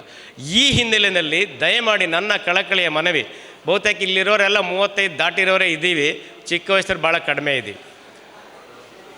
ಕನಿಷ್ಠ 3 ರಿಂದ 6 ತಿಂಗಳಿಗೆ ಒಂದು ಬಾರಿ ನಿಮ್ಮ ಸಾಮಾನ್ಯ ಆರೋಗ್ಯ ತಪಾಸಣೆಗಳನ್ನ ದಯವಿಟ್ಟು ಮಾಡಿಸ್ಕೊಳ್ಳಿ. ಒಂದು ಪರಿಪಾಠ ನಮ್ಮ ಜಿಲ್ಲೆಯಲ್ಲಿ ಏನಿದೆ ಅಂದರೆ 70% ಖಾಸಗಿ ಆಸ್ಪತ್ರೆಗಳನ್ನು ಅವಲಂಬಿಸಿದ್ದೀರಿ. ಕೇವಲ 30% ಅಷ್ಟೇ ನಾವು ಸರ್ಕಾರಿ ವ್ಯವಸ್ಥೆನ ನಾವು ನಂಬ್ಕೊಂಡಿದ್ವಿ. ಆದರೆ ಬೇರೆ ಜಿಲ್ಲೆಗಳಲ್ಲಿ ಪರಿಸ್ಥಿತಿ ಉಲ್ಟಾ ಇದೆ. ನಮ್ಮ ಆರೋಗ್ಯ ವ್ಯವಸ್ಥೆ ಅತ್ಯಂತ ಸದೃಢವಾಗಿದೆ, ಗುಣಮಟ್ಟದ ಸೇವೆಯನ್ನು ನಾವು ನೀಡ್ತಾ ಇದ್ದೀವಿ. ಇದನ್ನು ತಾವು ಬಳಸ್ಕೊಳ್ಳಿ, ಇಲಾಖೆಯ ಎಲ್ಲ ಆರೋಗ್ಯ ಸಂಸ್ಥೆಗಳನ್ನು ತಾವು ಬಳಸ್ಕೊಳ್ಳಿ ಅಂತ ನಾನು ಹೇಳೋದಕ್ಕೆ ಇಷ್ಟಪಡ್ತೀನಿ. ಇನ್ನು 2 ವಿಷಯದ ಬಗ್ಗೆ ನಾನು ನನ್ನ ಮಾತಿಗೆ ವಿರಾಮವನ್ನು ಹೇಳ್ತೀನಿ. ಮೊದಲನೇದು ಆರೋಗ್ಯ, ಆಗಲೇ ಹೇಳಿದೆ ನಾನು. ಇದರಲ್ಲಿ ಭಾಳಷ್ಟು ಸಮಸ್ಯೆಗಳು. ಒಂದು, ಸಾಂಕ್ರಾಮಿಕ ರೋಗಗಳಿದ್ವು. ಹಿಂದೆ ಸಾವಿರಾರು ಜನ, ಲಕ್ಷಾಂತರ ಜನ ಸಾಯ್ತಾಯಿದ್ರು. ಆದರೆ ಇವತ್ತಿನ ಪರಿಸ್ಥಿತಿ ಹೇಗಿದೆ ಅಂತಂದರೆ ಅಸಾಂಕ್ರಾಮಿಕ ರೋಗಗಳ ಕಾಲ ಬಂದಿದೆ. ಅಸಾಂಕ್ರಾಮಿಕ ರೋಗಗಳಂತಂದರೆ ಇದು ಒಬ್ಬರಿಂದ ಒಬ್ಬರಿಗೆ ಹರಡೋದಿಲ್ಲ. ನಮ್ಮ ಜೀವನ ಶೈಲಿ, ನಮ್ಮ ಅಭ್ಯಾಸಗಳು, ದುಶ್ಚಟಗಳು, ನಾನು ಆಗಲೇ ಹೇಳಿದೆ ಅರಿಷಡ್ವರ್ಗಗಳು ಅಂತ. ಆ ರೀತಿ ಈ ನಮ್ಮ ಜೀವನ, ಈ ವೇಗದ ಜೀವನದಲ್ಲಿ ನಮಗೆ ಈ ಅಸಾಂಕ್ರಾಮಿಕ ರೋಗಗಳು ಕಾಣಿಸ್ತಾ ಇದ್ದಾವೆ. ಜನಸಂಖ್ಯೆಯ 40% ಜನಕ್ಕೆ ಈ ಅಸಾಂಕ್ರಾಮಿಕ ರೋಗಗಳಿದ್ದಾವೆ. ದೇಶದಲ್ಲಿ ಸಂಭವಿಸುತ್ತಿರುವ ಸಾವುಗಳಲ್ಲಿ 35 ರಿಂದ 40% ಸಾವು ಈ ಅಸಾಂಕ್ರಾಮಿಕ ರೋಗಗಳಿಂದ ಸಂಭವಿಸ್ತಾ ಇದೆ. ಹಾಗಾದರೆ ಈ ಅಸಾಂಕ್ರಾಮಿಕ ರೋಗಗಳು ಅಂದರೆ ಯಾವುದು? ಭಾಳ ಸಿಂಪಲ್. 1, ಅಧಿಕ ರಕ್ತದ ಒತ್ತಡ. 2, ಸಕ್ಕರೆ ಕಾಯಿಲೆ. 3, ಭಾಳ ಪ್ರಮುಖವಾಗಿ ಕ್ಯಾನ್ಸರ್ಗಳು. ಈ ಕ್ಯಾನ್ಸರಲ್ಲಿ ಮತ್ತೆ 3 ಇದ್ದಾವೆ. 1, ಹೆಣ್ಣು ಮಕ್ಕಳಲ್ಲಿ ಅತಿ ಹೆಚ್ಚು ಕಂಡುಬರುವ ಗರ್ಭಕೊರಳಿನ ಕಂಠದ ಕ್ಯಾನ್ಸರ್. 2, ಸ್ತನದ ಕ್ಯಾನ್ಸರ್. ಹಾಗೂ ಗಂಡು ಮಕ್ಕಳಲ್ಲಿ ಹೆಚ್ಚು ಕಾಣಿಸುತ್ತೆ, ಇಬ್ಬರಲ್ಲೂ ಕಾಣಿಸುತ್ತೆ, ಅದು ಬಾಯಿಯ ಕ್ಯಾನ್ಸರ್. ಸೊ ಇದ್ರ ಬಗ್ಗೆ 1-2 ಮಾತು ಹೇಳಿಬಿಡೋಣ, ತಿಳ್ಕೊಬೇಕಾಗತ್ತೆ. ಈಗ ಸಕ್ಕರೆ ಕಾಯಿಲೆ ಮತ್ತು ಅಧಿಕ ರಕ್ತದ ಒತ್ತಡಗಳನ್ನು ನಾವು ಯಾವಾಗ ಬರುತ್ತೆ, ಯಾರಿಗೆ ಬರುತ್ತೆ, ವಯಸ್ಸಿನ ನಿರ್ಬಂಧ ಇಲ್ಲ, ಅಥವಾ ಗಂಡು ಹೆಣ್ಣಿನ ಭೇದ ಭಾವ ಇಲ್ಲ, ಅಥವಾ ಬಡವ ಬಲ್ಲಿದನೆಂಬ ಭೇದ ಭಾವ ಇಲ್ಲ ಇವುಗಳಿಗೆ, ಯಾರಿಗೆ ಬೇಕಾದರೂ ಬರ್ಬೋದು. ಸೊ ಇದನ್ನು ಹೇಗೆ ನಿಯಂತ್ರಿಸ್ಬೋದು? ಒಂದು 5 ಅಥವಾ 6 ಎಸ್ ಹೇಳ್ತೀನಿ. ಒಂದು ಎಸ್ ಸಾಲ್ಟ್, ಈಗಾಗಲೇ ಹೇಳಿದೆ, ಸಕ್ಕರೆ ಕಾಯಿಲೆ ಇದು ಅಧಿಕ ರಕ್ತದೊಳಗೆ ಸಂಬಂಧಪಟ್ಟಿದ್ದು. ಉಪ್ಪನ್ನು ನಾವು ಎಷ್ಟು ಬೇಕು ಅಷ್ಟನ್ನು ರುಚಿಗೆ ತಕ್ಕಷ್ಟು ಅಷ್ಟೇ ಬಳಸಿದ್ರಷ್ಟೇ ಸಿಹಿ ಅಥವಾ ಸವಿ, ಇಲ್ಲ ಅಂತಂದರೆ ಕಾಯಿಲೆ ಆಗುತ್ತೆ. 2ನೇ ಎಸ್ ಶುಗರ್ ಅಥವಾ ಸಕ್ಕರೆ ಕಾಯಿಲೆ, ಇದನ್ನು ನಿಯಂತ್ರಣದಲ್ಲಿಟ್ಕೊ. 3ನೇ ಎಸ್ ಭಾಳ ಮುಖ್ಯ, ಸ್ಟ್ರೆಸ್, ಎಲ್ರಿಗೂ ಸ್ಟ್ರೆಸ್, ಒತ್ತಡದ ಜೀವನ. 4ನೇ S sedentary lifestyle. Sedentary lifestyle ಅಂತಂದರೆ ಕೂತಲ್ಲೇ ಕೂರೋದು, ವಿಶೇಷವಾಗಿ ಹೆಣ್ಣು ಮಕ್ಕಳು ಟಿ ವಿ ಮುಂದೆ ಕೂತ್ರೆ ಯಾವ ಧಾರಾವಾಹಿ ಬರುತ್ತೆ 6 ಗಂಟೆಯಿಂದ 10 ಗಂಟೆಗೆ ಫುಲ್ ಟೈಟ್. ಕ್ರೈಮ್ ಡೈರಿ ಬರಬೇಕು, 2 ಹೆಣ ಬೀಳ್ಬೇಕು, ಆಮೇಲೆ ನಿದ್ದೆ ಬರಬೇಕು, ಅಲ್ಲಿವರೆಗೂ ನಿದ್ದೆ ಬರಲ್ಲ. ಸೆಡೆಂಟ್ರಿ ಲೈಫ್ ಸ್ಟೈಲು, ಕೂತಲ್ಲೇ ತಿನ್ನು. ಆಮೇಲೆ ಆಹಾರ ಪದ್ಧತಿ. Next smoking, very important. Smoking ಅಂದರೆ ಬರೀ ಸಿಗರೆಟ್ಸ್ ಇದು ಅಂತಲ್ಲ, ತಂಬಾಕು ಉತ್ಪನ್ನಗಳ ಬಳಕೆ. ಹಾಗೂ ಭಾಳ ಮುಖ್ಯವಾಗಿ ಇನ್ನೊಂದಿದೆ, ಸ್ಕ್ರೀನ್ ಟೈಮ್. ಏನು ಸ್ಕ್ರೀನ್ ಟೈಮ್ ಅಂದರೆ ಮೊಬೈಲ್. ಈ ಮೊಬೈಲ್ನಿಂದ ಸಾಕಷ್ಟು ಹಾನಿ ಆಗ್ತಾಯಿದೆ. ಸೊ ಈ 6 ಎಸ್ಗಳನ್ನು ನಾವು ಸರಿಯಾದ ರೀತಿ ಅಗತ್ಯಕ್ಕೆ ತಕ್ಕಂತೆ ನಿಯಂತ್ರಣದಲ್ಲಿ ಇಟ್ಕೊಂಡ್ರೆ ಖಂಡಿತವಾಗ್ಲೂ ಈ NCDಗಳಿಂದ ಪಾರಾಗ್ಬೋದು. ಸಕ್ಕರೆ ಕಾಯಿಲೆ ಮತ್ತು ಅಧಿಕ ರಕ್ತದ ಒತ್ತಡದಿಂದ ಹೃದಯಾಘಾತ ಆಗ್ಬೋದು, ಮಿದುಳಿಗೆ ಆಘಾತ ಆಗ್ಬೋದು, ಕಿಡ್ನಿ ಸಮಸ್ಯೆ ಆಗ್ಬೋದು, ಕಣ್ಣು ಹೋಗ್ಬೋದು, ನರಗಳು ಹೋಗ್ಬೋದು, ದೇಹದ ಯಾವುದೇ ಅಂಗಾಂಗಗಳಿಗೂ ಸಮಸ್ಯೆಯನ್ನು ಉಂಟು ಮಾಡುವಂಥ ಕಾಯಿಲೆಗಳು. ನಿಯಮಿತವಾಗಿ ತಪಾಸಣೆಗೆ ಒಳಪಡಿ ಹಾಗೂ ನಿಯಮಿತವಾಗಿ ಇದಕ್ಕೆ ನೀವು ಔಷಧಿನ ತೆಗೆದುಕೊಳ್ಳಿ. ವೈದ್ಯರ ಸಲಹೆ ಇದೆ, ನೀವೇ ಅಂಗಡಿಗೆ ಹೋಗಿ ಮಾತ್ರೆ ನುಂಗೋ ಪರಿಪಾಠವನ್ನು ದಯವಿಟ್ಟು ನಿಲ್ಲಿಸಿ ಅಂತ ಹೇಳಿ ಇಷ್ಟಪಡ್ತೀನಿ. ಇನ್ನು ಕ್ಯಾನ್ಸರ್ಗಳ ಬಗ್ಗೆ ಹೇಳೋದಾದರೆ, ಬ್ರೆಸ್ಟ್ ಕ್ಯಾನ್ಸರ್ ಏನಿದೆ, ಸ್ತನದ ಕ್ಯಾನ್ಸರ್ ಇಡೀ ಜಗತ್ತಿನಲ್ಲಿ number 1 killer disease breast cancer. ಅದಕ್ಕೇನು ಮಾಡ್ಬೇಕು? ಹೆಣ್ಮಕ್ಳಾದವರು ನಿಯಮಿತವಾಗಿ ಸೆಲ್ಫ್ ಬ್ರೆಸ್ಟ್ ಎಕ್ಸಾಮಿನೇಷನ್ ಅಂತಿದೆ, ಈಗೆಲ್ಲ ಯೂಟ್ಯೂಬಲ್ಲಿ ಸಿಗುತ್ತೆ ನಿಮಗೆ, ದಯವಿಟ್ಟು ನೋಡ್ಕೊಳ್ಳಿ. ಅನುಮಾನ ಇದ್ದರೆ ದಯಮಾಡಿ ಹತ್ತಿರದ ಆಸ್ಪತ್ರೆಗಳಲ್ಲಿ ನಮ್ಮ ವೈದ್ಯಾಧಿಕಾರಿಗಳಿರ್ತಾರೆ ಅಥವಾ ಆರೋಗ್ಯ ಕಾರ್ಯಕರ್ತರುಗಳಿರ್ತಾರೆ, ಅವರ ಸಲಹೆಯನ್ನು ಪಡೆಯಿರಿ. ಯಾವುದೇ ಕಾರಣಕ್ಕೂ ಅಂಜಿಕೆ, ಅಳುಕು, ಹಿಂಜರಿಕೆ ಬೇಡ. ಮೊದಲು ಆರೋಗ್ಯ, ಆಮೇಲೆ ಎಲ್ಲ. ಇದು ಬ್ರೆಸ್ಟ್ ಕ್ಯಾನ್ಸರ್ ಬಗ್ಗೆ. ಇನ್ನು ಬಾಯಿ ಕ್ಯಾನ್ಸರ್ಗೆ ಆಗಲೇ ಸ್ಮೋಕಿಂಗ್ ಅಂತ ಹೇಳಿದೆ, ತಂಬಾಕು ಉತ್ಪನ್ನಗಳನ್ನು ನಾವು ನಿಯಂತ್ರಣದಲ್ಲಿ ಇಟ್ಕೊಂಡ್ರೆ, ನಿಯಮಿತವಾಗಿ ಬಾಯಲ್ಲಿ ದಂತ ಚಿಕಿತ್ಸಕರು ತೋರಿಸಿದ್ರೆ ಅವ್ರು ಹೇಳ್ತಾರೆ ನಿಮಗೆ. 3ನೇದು ಮತ್ತು ಕೊನೆಯದಾಗಿ ನಾನು ಬೇಕಂತಲೇ ನಿಧಾನ ಹೇಳ್ತಿದ್ದೀನಿ, ಗರ್ಭಕೊರಳಿನ ಕಂಠದ ಕ್ಯಾನ್ಸರ್. ಏನಾಗ್ತಾಯಿದೆ, ವರ್ಷಕ್ಕೆ 7 ಲಕ್ಷ ಜನ ಈ ಸೋಂಕಿಗೆ ನಮ್ಮ ದೇಶದಲ್ಲಿ ತುತ್ತಾದರೆ, ವರ್ಷಕ್ಕೆ 70,000 ಜನ ಈ ಸರ್ವೈಕಲ್ ಕ್ಯಾನ್ಸರ್ ಅಥವಾ ಗರ್ಭಕೊರಳಿನ ಕ್ಯಾನ್ಸರ್ನಿಂದ ತುತ್ತಾಗ್ತಾಯಿದ್ದಾರೆ. ವಿಶೇಷ ಏನಪ್ಪ ಅಂದರೆ, ಇದಕ್ಕೆ ಒಂದು ಪರಿಣಾಮಕಾರಿಯಾದ ಲಸಿಕೆ ಇದೆ.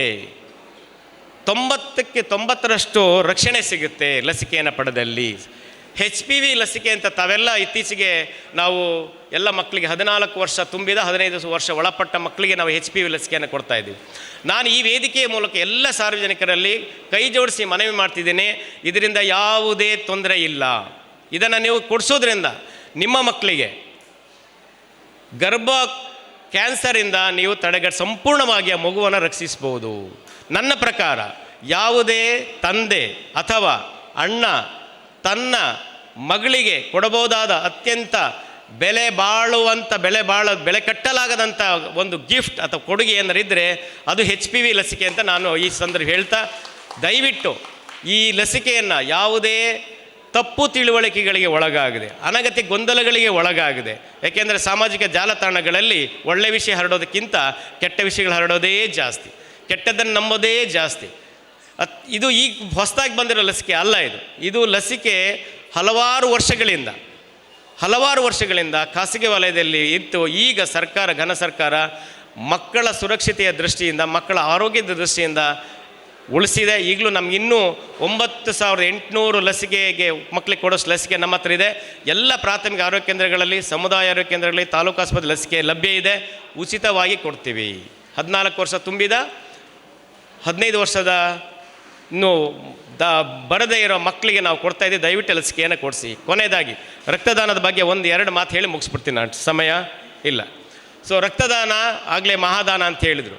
ಸೊ ನಾವೆಲ್ಲ ತಿಳ್ಕೊಬೇಕಾಗಿರೋದು, ರಕ್ತವನ್ನು ಇದುವರೆಗೂ ಕೃತಕವಾಗಿ ನಾವು ಪ್ರಯೋಗಾಲಯದಲ್ಲಿ ತಯಾರಿಸೋದಕ್ಕೆ ಸಾಧ್ಯ ಆಗಿಲ್ಲ, ಅದಕ್ಕೆ ರೀಪ್ಲೇಸ್ಮೆಂಟ್ ಇಲ್ಲ. ಹಾಗಾಗಿ ರಕ್ತದಾನವನ್ನು ದಯವಿಟ್ಟು ಮಾಡಿ.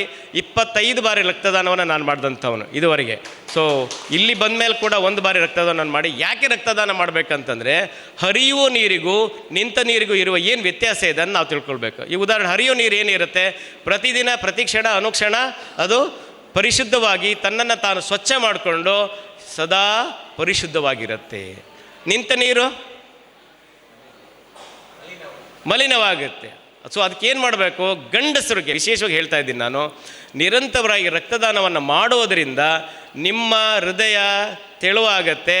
ಮೆಗ್ನೀಷಿಯಮ್, ಮ್ಯಾಂಗನೀಸ್ ಅನ್ನೋ ಒಂದು ವಸ್ತುಗಳಿದೆ, ಅವರಿಂದ ಅಥೆರೋಸ್ಕ್ಲೆರೋಸಿಸ್ ಅದು ಕೊಲೆಸ್ಟ್ರಾಲ್ ಅಂತ ತಾವೇನು ಹೇಳ್ತೀರಾ, ಅವು ರಕ್ತದ ಒಳಗೋಡೆಗಳಲ್ಲಿ ಕಣ ಕಟ್ಟದೆ, ಅದರಲ್ಲಿ ಹೆಪ್ಪುಗಟ್ಟದೆ ಹೃದಯಾಘಾತವನ್ನು ಸಂಭವಿಸೋದು ತಪ್ಪಿಸುತ್ತೆ. ರಕ್ತ ಪರಿಶುದ್ಧವಾಗುತ್ತೆ. ರಕ್ತದಾನ ನಿರಂತರವಾಗಿ ಮಾಡಿ. 3 ತಿಂಗಳಿಗೆ 1 ಬಾರಿ ರಕ್ತದಾನವನ್ನು ಗಂಡಸರು, 4 ತಿಂಗಳಿಗೆ 1 ಬಾರಿ ಹೆಂಗಸರು ಕೊಡ್ಬೋದು. 12 ಗ್ರಾಮ್ಗಿಂತ ಹೆಚ್ಚು ಹಿಮೋಗ್ಲೋಬಿನ್ ಇರಬೇಕು, 47 kgಕ್ಕಿಂತ ಹೆಚ್ಚು ತೂಕ ಇರಬೇಕು, 60 ವರ್ಷ ಒಳಪಟ್ಟ ಯಾರು ಬೇಕಾದರೂ ರಕ್ತದಾನವನ್ನು ಮಾಡ್ಬೋದು. ಇನ್ನೊಂದಷ್ಟು ವಿಷಯ ಇದೆ, ಹಾಗಾಗಿ ಸಮಯದ ಅಭಾವದಿಂದ ನಾನು ಇಲ್ಲೇ ನನ್ನ ಮಾತಿಗೆ ಮೊಟಕನ್ನು ಮಾಡ್ತಾಯಿದ್ದೀನಿ. ಯಾವುದೇ ಒಂದು ವಿಷಯವನ್ನು, ಒಂದು ವಿಷಯ ಜಾಲತಾಣಗಳಲ್ಲಿ ಬರುವಂಥ ವಿಷಯಗಳನ್ನು ಸರಿಯಾಗಿ ಅರ್ಥೈಸ್ಕೊಳ್ಳದೆ, ಮಾಹಿತಿ ಪಡೆಯದೆ ಮುಂದಕ್ಕೆ ಕಳಿಸ್ಬೇಡಿ, ಅರ್ಥ ಮಾಡ್ಕೊಳ್ಳಿ. ಹಾಗಾಗಿ ನಿಮ್ಮ ಆರೋಗ್ಯ ನಿಮ್ಮ ಕೈಯಲ್ಲೇ. ಈ ದಿವಸ ಅತ್ಯಂತ ಖುಷಿಯಿಂದ ಸಂತೋಷದಿಂದ ಈ ಕಾರ್ಯಕ್ರಮದಲ್ಲಿ ಭಾಗವಹಿಸ್ತೀನಿ ಅಂತ ಹೇಳ್ತಾ ತಮ್ಮೆಲ್ಲರಿಗೂ ಶುಭವಾಗಲಿ. ಹಲವರು ಹಿರಿಯರಿದ್ದೀರಾ, ಒಳ್ಳೆಯ ವಿಷಯಗಳನ್ನು ಹಂಚ್ಕೊಳ್ಳೋಣ ಅಂತ ಹೇಳ್ತಿ ಈ ಕಾರ್ಯಕ್ರಮ ಅತ್ಯಂತ ಯಶಸ್ವಿಯಾಗಲಿ. 15 ಅಲ್ಲ 25 ಆಗುವ ಸಾಧ್ಯತೆ ಇದೆ ಅಂತ ಹೇಳ್ತಾ ಎಲ್ಲರಿಗೂ ನಾನು ನಮ್ಮಿಸಿ ನನ್ನ ಮಾತಿಗೆ ವಿರಾಮನ ಹೇಳ್ತೀನಿ. ಧನ್ಯವಾದಗಳು. ಶಿಬಿರದ ಮಹತ್ವದ ಕುರಿತು ಮಾತನಾಡಿ ತಮ್ಮ ಅಮೂಲ್ಯ ಮಾರ್ಗದರ್ಶನವನ್ನು ನಮ್ಮೆಲ್ಲರಿಗೂ ಕೊಟ್ಟಂತಹ ಉದ್ಘಾಟಕರಾದಂಥ ಡಾಕ್ಟರ್ ತಿಮ್ಮಯ್ಯ ಆರ್ ರವರಿಗೆ ಹೃತ್ಪೂರ್ವಕ ಧನ್ಯವಾದಗಳು. ಈ ಸಮಾರಂಭದ ಗೌರವಾನ್ವಿತ ಅತಿಥಿಗಳಾದಂತಹ ಶ್ರೀ ಹರಿಕೃಷ್ಣ ಬಂಟ್ವಾಳ್ರವರನ್ನು ಒಂದೆರಡು ಮಾತುಗಳನ್ನಾಡಿ ಸಭೆಯನ್ನು ಉದ್ದೇಶಿಸಬೇಕಾಗಿ ಕೇಳ್ಕೊಳ್ತೇನೆ. ಎಲ್ಲ ಬಂಧುಗಳೇ,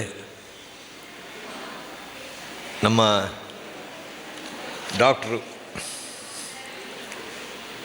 ಸದಾನಂದರು ಮೊನ್ನೆ ನಮ್ಮ ಇಲ್ಲಿ ಬಂದು ಈ ಕಾರ್ಯಕ್ರಮವನ್ನು ಯಶಸ್ಸು ಮಾಡಿಕೊಳ್ಬೇಕು ಅಂತ ನಮ್ಮ ತಾಲೂಕಿನ ಬೆಲ್ಲವ ಅಧ್ಯಕ್ಷರ ಹತ್ರ ಹೇಳಿದ್ದಾರೆ, ನಮ್ಮೆಲ್ಲ ಹೇಳಿದರು. ಬಹುಶಃ ನನ್ನ ಅನುಭವದಲ್ಲಿ ವೆನ್ಲಾಕಿನ ಡಾಕ್ಟರ್ಸ್ಗಳು ಪ್ರಥಮ ಬಾರಿ ನಮ್ಮ ಇಲ್ಲಿ ಈ ಆರೋಗ್ಯ ಶಿಬಿರವನ್ನು ಮಾಡಿರುವಂಥದ್ದು ಭಾಳ ಒಂದು ಹೆಮ್ಮೆಯ ವಿಚಾರ. ಅದಕ್ಕೋಸ್ಕರ ಮೊದಲಾಗಿ ನಿಮಗೆ ಅಭಿನಂದನೆಗಳನ್ನು ಸಲ್ಲಿಸ್ತೇನೆ. ನಾವು ರಾಜಕೀಯವಾಗಿ ಧಾರ್ಮಿಕವಾಗಿ ಮಾತಾಡ್ತೇನೆ, ಆರೋಗ್ಯದ ಬಗ್ಗೆ ನೀವು ಈಗ ಡಾಕ್ಟರ್ ತಿಮ್ಮಯ್ಯರು ಮಾತಾಡಿದ್ರು, ಅದ್ಭುತವಾಗಿ ಮಾತನಾಡಿದ್ದಾರೆ. ಯಾವ ರೋಗಕ್ಕೆ ಏನು ಮಾಡಿದರೆ ಆಗುತ್ತೆ. ನಮ್ಮಲ್ಲಿ ಒಂದು ಮಾನಸಿಕತೆ ಇದೆ, ಪ್ರೈವೇಟ್ ಹಾಸ್ಪಿಟಲಿಗೆ ಹೋದರೆ ಬೇಗ ಗುಣ ಆಗುತ್ತೆ ಅಂತ. ಅಲ್ಲಿ ಪ್ರೈವೇಟ್ ಹಾಸ್ಪಿಟಲ್ಗೆ ಹೋದರೆ ದುಡ್ಡು ಕಳೆದುಕೊಳ್ತಾರೆ ಹೊರತು, ಅಂದರೆ ಮನುಷ್ಯತ್ವ ಕಡಿಮೆ ಆಗಿದೆ. ಈಗ ನಾನು ಹೇಳಿದರೆ ಬೇಸರ ಆಗ್ಬೋದು ಡಾಕ್ಟ್ರು ಅಂದರೆ ಈಗ ರೋಗ ಬರೀ ದೇಹಕ್ಕೆ ಮಾತ್ರ ಅಲ್ಲ, ಚಿಂತನೆಗೂ ಆಲೋಚನೆಗಳಿಗೆ ಸಮಾಜಕ್ಕೆ ಬೇರೆ ಬೇರೆ ರೋಗಗಳು ಬಂದಿದೆ. ಈಗ ಅವರು ಒಂದು ಪ್ರಸ್ತಾವ ಮಾಡಿದ್ರು, ಮೊಬೈಲ್ ಅದು ಕೂಡ ಒಂದು ರೋಗವೇ. ಈ ರೋಗಕ್ಕೆ ಮದ್ದು ಏನು ಅಂತ ಹುಡುಕಬೇಕು. ಈಗ ಡಾಕ್ಟ್ರು ಸದಾನಂದರು ಅವರು ಡಾಕ್ಟ್ರು, ಚಿಂತನೆಯಲ್ಲಿ ಬರೋವರು ಡಾಕ್ಟ್ರು ನನ್ನ ಲೆಕ್ಕದಲ್ಲಿ. ಅಂದರೆ ಅವರದ್ದು ಕೆಲವೆಲ್ಲ ವಿಚಾರಗಳನ್ನು ನಾನು ಕೇಳಿದ್ದೀನಿ. ಅವರಲ್ಲಿ ಒಂದು ಬೇರೆ ವಿಚಾರವಾಗಿದೆ. ಈಗ ಇವತ್ತು ತುಂಬ ಜನ ಯುವಕರು ಡಾಕ್ಟ್ರುಗಳಿದ್ದಾರೆ. ಸಮಾಜಕ್ಕೆ 2 ಚಿಂತನೆ ಇದೆ. ಒಂದು ದೇಶಕ್ಕೂ ಒಂದು ಚಿಂತನೆ ಇದೆ. ಹಸಿವು ಮುಕ್ತ ಭಾರತ ಆಗಬೇಕು, ರೋಗ ಮುಕ್ತ ಭಾರತ ಆಗಬೇಕು ಅನ್ನುವಂಥ 2 ಕನಸಿದೆ ದೇಶಕ್ಕೆ. ಮನುಷ್ಯನಿಗಿದೆ ಅಂತ ನಾನು ಹೇಳೋದಿಲ್ಲ. ದೇಶಕ್ಕೆ 2 ಚಿಂತನೆಗಳಿದೆ. ಒಂದು ಹಸಿವು ಮುಕ್ತ ದೇಶ ಆಗಬೇಕು ಭಾರತ, ಇನ್ನೊಂದು ರೋಗ ಮುಕ್ತ ಆಗಬೇಕು ಅಂತ ಭಾರತಕ್ಕೆ ಕನಸಿದೆ. ಆ ಕನಸಿಗೆ ಇಂಬು ಕೊಡುವವರು ಯಾರು ಅಂತ ಕೇಳಿದ್ರೆ ರಾಜಕಾರಣಿಗಳಿಂದ ಸಾಧ್ಯ ಇಲ್ಲ, ಅದು ಸರ್ಕಾರದಿಂದ ಸಾಧ್ಯ ಇಲ್ಲ. ಡಾಕ್ಟರ್ ತಿಮ್ಮಯ್ಯರು ಹೇಳಿದಾಗೆ ನಾವೇ ಅದಕ್ಕೆ ಮದ್ದು ಹುಡುಕಬೇಕು ಹೊರತು, ನಾವೇ ನಮಗೆ ಡಾಕ್ಟರ್ ಆಗಬೇಕು ಹೊರತು ಬೇರೆ ಯಾವುದರಿಂದ ಸಾಧ್ಯ ಇಲ್ಲ. ಬದಲಾವಣೆ ಆಗಬೇಕು ಅಂತಾದರೆ ನಾವು ಆಗಬೇಕು. ಸ್ವಕರ್ಮಣ ತಮೆಬೆರ್ಚ ಸಿದ್ಧಿ ವಿನ್ನಂತಿ ಮಾನವ ಅಂತ ಭಗವದ್ಗೀತೆಯಲ್ಲಿ ಕೃಷ್ಣ ಹೇಳ್ತಾನೆ. ನೀನು ಮಾಡುವ ಕರ್ಮದಿಂದ ನೀನು ಆರೋಗ್ಯವಂತನಾಗಬಹುದು, ಭಗವಂತನನ್ನು ಒಲಿಸಬಹುದು ಅಂತ ಹೇಳ್ತಾನೆ ಕೃಷ್ಣ. ಇವತ್ತು ಇಲ್ಲಿ ನಮ್ಮ ಬ್ಲಡ್ ಡೊನೇಷನ್ಗೆ ಮಾಡಬೇಕು ಅಂತ ತಾವು ಹೇಳಿದ್ದೀರಿ. ಎಷ್ಟು ಮಾಡಿದರೂ ಗೊತ್ತಿಲ್ಲ, ನಾನು ಹೇಳಿಲ್ಲ. ಎಲ್ಲ ಅದಕ್ಕೆ ನನಗೆ ಬೇರೆ ಬೇರೆ ಕೆಲಸದಲ್ಲಿ ಇದ್ದ ಕಾರಣ ಆಗಲಿಲ್ಲ. ಭುವನೇಶ್ವರು, ಜಯಪ್ರಕಾಶು ಮತ್ತೆಲ್ಲ ಸೇರಿ ಹೇಳಿದ್ದಾರೆ.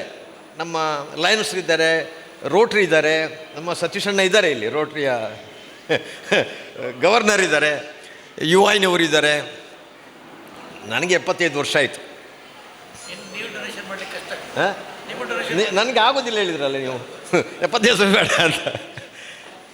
ಅಲ್ಲ, ಆರೋಗ್ಯ ನಾನು ಹೇಳೋದು ಹೇಳಿದ್ರೆ ಚಿಂತನೆ ಒಳ್ಳೆದಿದ್ದರೆ, ಆಲೋಚನೆಗಳು ಇದ್ದರೆ. ಈಗೇನಾಗಿದೆ ಡಾಕ್ಟ್ರೇ, ಮದುವೆಗೆ ಹೋಗ್ತಾರೆ, ಏನಿದೆ ಅದೆಲ್ಲ ತಿಂತಾರೆ, ಎಷ್ಟೆಲ್ಲ ಹೊಟ್ಟೆ ತುಂಬ ತಿಂತಾರೆ, ಅವನಿಗೆ ರೋಗ ಬರದೆ ಮತ್ತೆ ಯಾರಿಗೆ ಬರೋದು? ವೈದ್ಯೋ ನಾರಾಯಣ ಹರಿ ಅಂತ ಹೇಳ್ತಾರೆ. ಡಾಕ್ಟ್ರುಗಳು ನಿಜವಾಗಿ ನಾರಾಯಣ, ಡಾಕ್ಟ್ರು ವೈದ್ಯ ಆಗ್ತಾರೆ, ನಾನು ಒಪ್ಕೊಳ್ತೀನಿ. ನಾವು ಏನು ಮಾಡಬೇಕು? ನಮ್ಮ ಆರೋಗ್ಯದ ಬಗ್ಗೆ ನಾವು ಯೋಚನೆ ಮಾಡಬೇಕಲ್ಲ, ಅದರ ಬಗ್ಗೆ ಇರಬೇಕು ಅಂಥದ್ದು ನನ್ನ ಹೇಳಿಕೆ ಇಷ್ಟೇ. ತಿನ್ನುವುದು ಕಡಿಮೆ ಮಾಡಿ, ಸ್ವಲ್ಪ ಆಲೋಚನೆಯನ್ನು ಒಳ್ಳೆಯ ಆಲೋಚನೆ ಮಾಡಿ. ನಾವು ಹುಟ್ಟಿದ್ದು ತಿನ್ನುವುದಕ್ಕೋಸ್ಕರ ಅಲ್ಲ, ತಿನ್ನುವುದಕ್ಕೋಸ್ಕರ ಹುಟ್ಟಬಾರ್ದು. ಏನಾದರೂ ಕೆಲಸ ಮಾಡೋದಕ್ಕೋಸ್ಕರ ತಿನ್ನಬೇಕು. ಅದಕ್ಕೆ ಎಷ್ಟು ಬೇಕು ಅಂತ ಯೋಚನೆ ಮಾಡಬೇಕಲ್ಲ. ಇವತ್ತು ಒಳ್ಳೆಯ ಕೆಲಸ ನೋಡಿ, ಜಗತ್ತು ಅನೇಕ ವಿಜ್ಞಾನದ ಅಲ್ಲಿ ಮುಂದೆ ಹೋಗಿದೆ, ಎಲ್ಲವನ್ನ ಕಂಡು ಹುಡುಕಿದೆ. ಆದರೆ ನೆತ್ತರನ್ನು ಯಾಕೆ ಕಂಡು ಹುಡುಕಲಿಕ್ಕಾಗಲಿಲ್ಲ? ನೆತ್ತರನ್ನು ಯಾವ ವಿಜ್ಞಾನಿಗೂ ಸಾಧ್ಯ ಇಲ್ಲ, ಯಾವ ಡಾಕ್ಟರ್ಗಳಿಗೆ ಸಾಧ್ಯ ಇಲ್ಲ, ಯಾರಿಗೂ ಸಾಧ್ಯ ಆಗಿಲ್ಲ. ಅದು ಭಗವಂತನದೇ ಒಂದು ಅದ್ಭುತ ಕ್ರಿಯೆ. ಹಾಗಾದರೆ ಪ್ರಕೃತಿ ಅನ್ನುವಂಥದ್ದು, ಈಗ ಹೇಳಿದರು ಡಾಕ್ಟ್ರು ತಿಮ್ಮಯ್ಯರು, ನೀರು ಮತ್ತು ರಕ್ತ ಅದು ಜೊತೆಯಾಗಿ ಹರಿಯುವುದಿಲ್ಲ. ನೀರು ಶುದ್ಧವಾಗಿದ್ದರೆ ಕುಡಿಯುವುದಕ್ಕೆ ಒಳ್ಳೆಯದಿರುತ್ತೆ, ಬ್ಲಡ್ ಸರಿ ಇದ್ದರೆ ಏನು ತೊಂದರೆ ಇಲ್ಲ. ನೀರು ಮತ್ತು ರಕ್ತ ಕರೆಕ್ಟ್ ನಾನು ಹೇಳ್ತೇನೆ. ಬ್ಲಡ್ ಜಗತ್ತಿನ ಯಾರಿಗೂ ಸಾಧ್ಯ ಆಗಿಲ್ಲ. ಅದಕ್ಕೆ ಅವರು ಹೇಳಿದರು ಒಳ್ಳೆಯ ದಾನ, ನಮ್ಮ ಡಾಕ್ಟ್ರು ಹೇಳಿದರು, ರಕ್ತದಾನ ನಿಜವಾದಂತಹ ದಾನ, ವಿದ್ಯಾದಾನ ನಿಜವಾದಂಥ ದಾನ, ಕನ್ಯಾದಾನ ಆಗದಿದ್ದರೂ ತೊಂದರೆ ಇಲ್ಲ.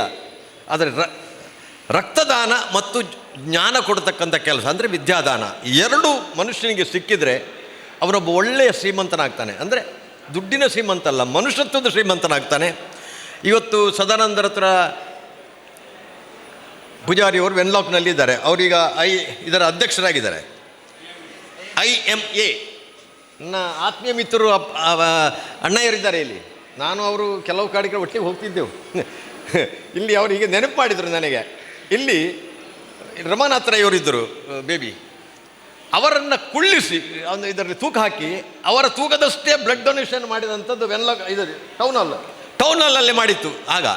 ಅಂದರೆ ನಮ್ಮ ಅಣ್ಣ ಇವರು ಕೂಡ ಅಂಥ ಒಂದು ಆ ಕಾರ್ಯಕ್ರಮದಲ್ಲಿ ಒಳ್ಳೆಯ ಕೆಲಸ ಮಾಡಿದವರು. ಅದು ನೆನಪಾಯ್ತು ನನಗೀಗ ಅವ್ರು ಹೇಳೋದು. ಸರಿಸಣ್ಣ ಮತ್ತು ಹಿರೇನವರದ್ದು ಇದು ಬಂದು ಮಲ್ತ ನೆಡ್ಡೆ ಅಂತ ಹೋಗಿ ಹೆಂಗೆ ಅಂದರೆ ಇದು ಆಗಬೇಕಾದ್ದು. ಅಂದು ಸಮಾಜದಲ್ಲಿ ಬದಲಾವಣೆ ಆಗಬೇಕು. ಇವತ್ತು ಇದು ಪ್ರಾರಂಭ. ಇನ್ನು ಮುಂದಿನ ದಿನದಲ್ಲಿ ಇನ್ನೊಂದು ದಿವಸ ಸಲ ನಾವು ಕರಿತೇವೆ ಭುವನೇಶ್ವರ.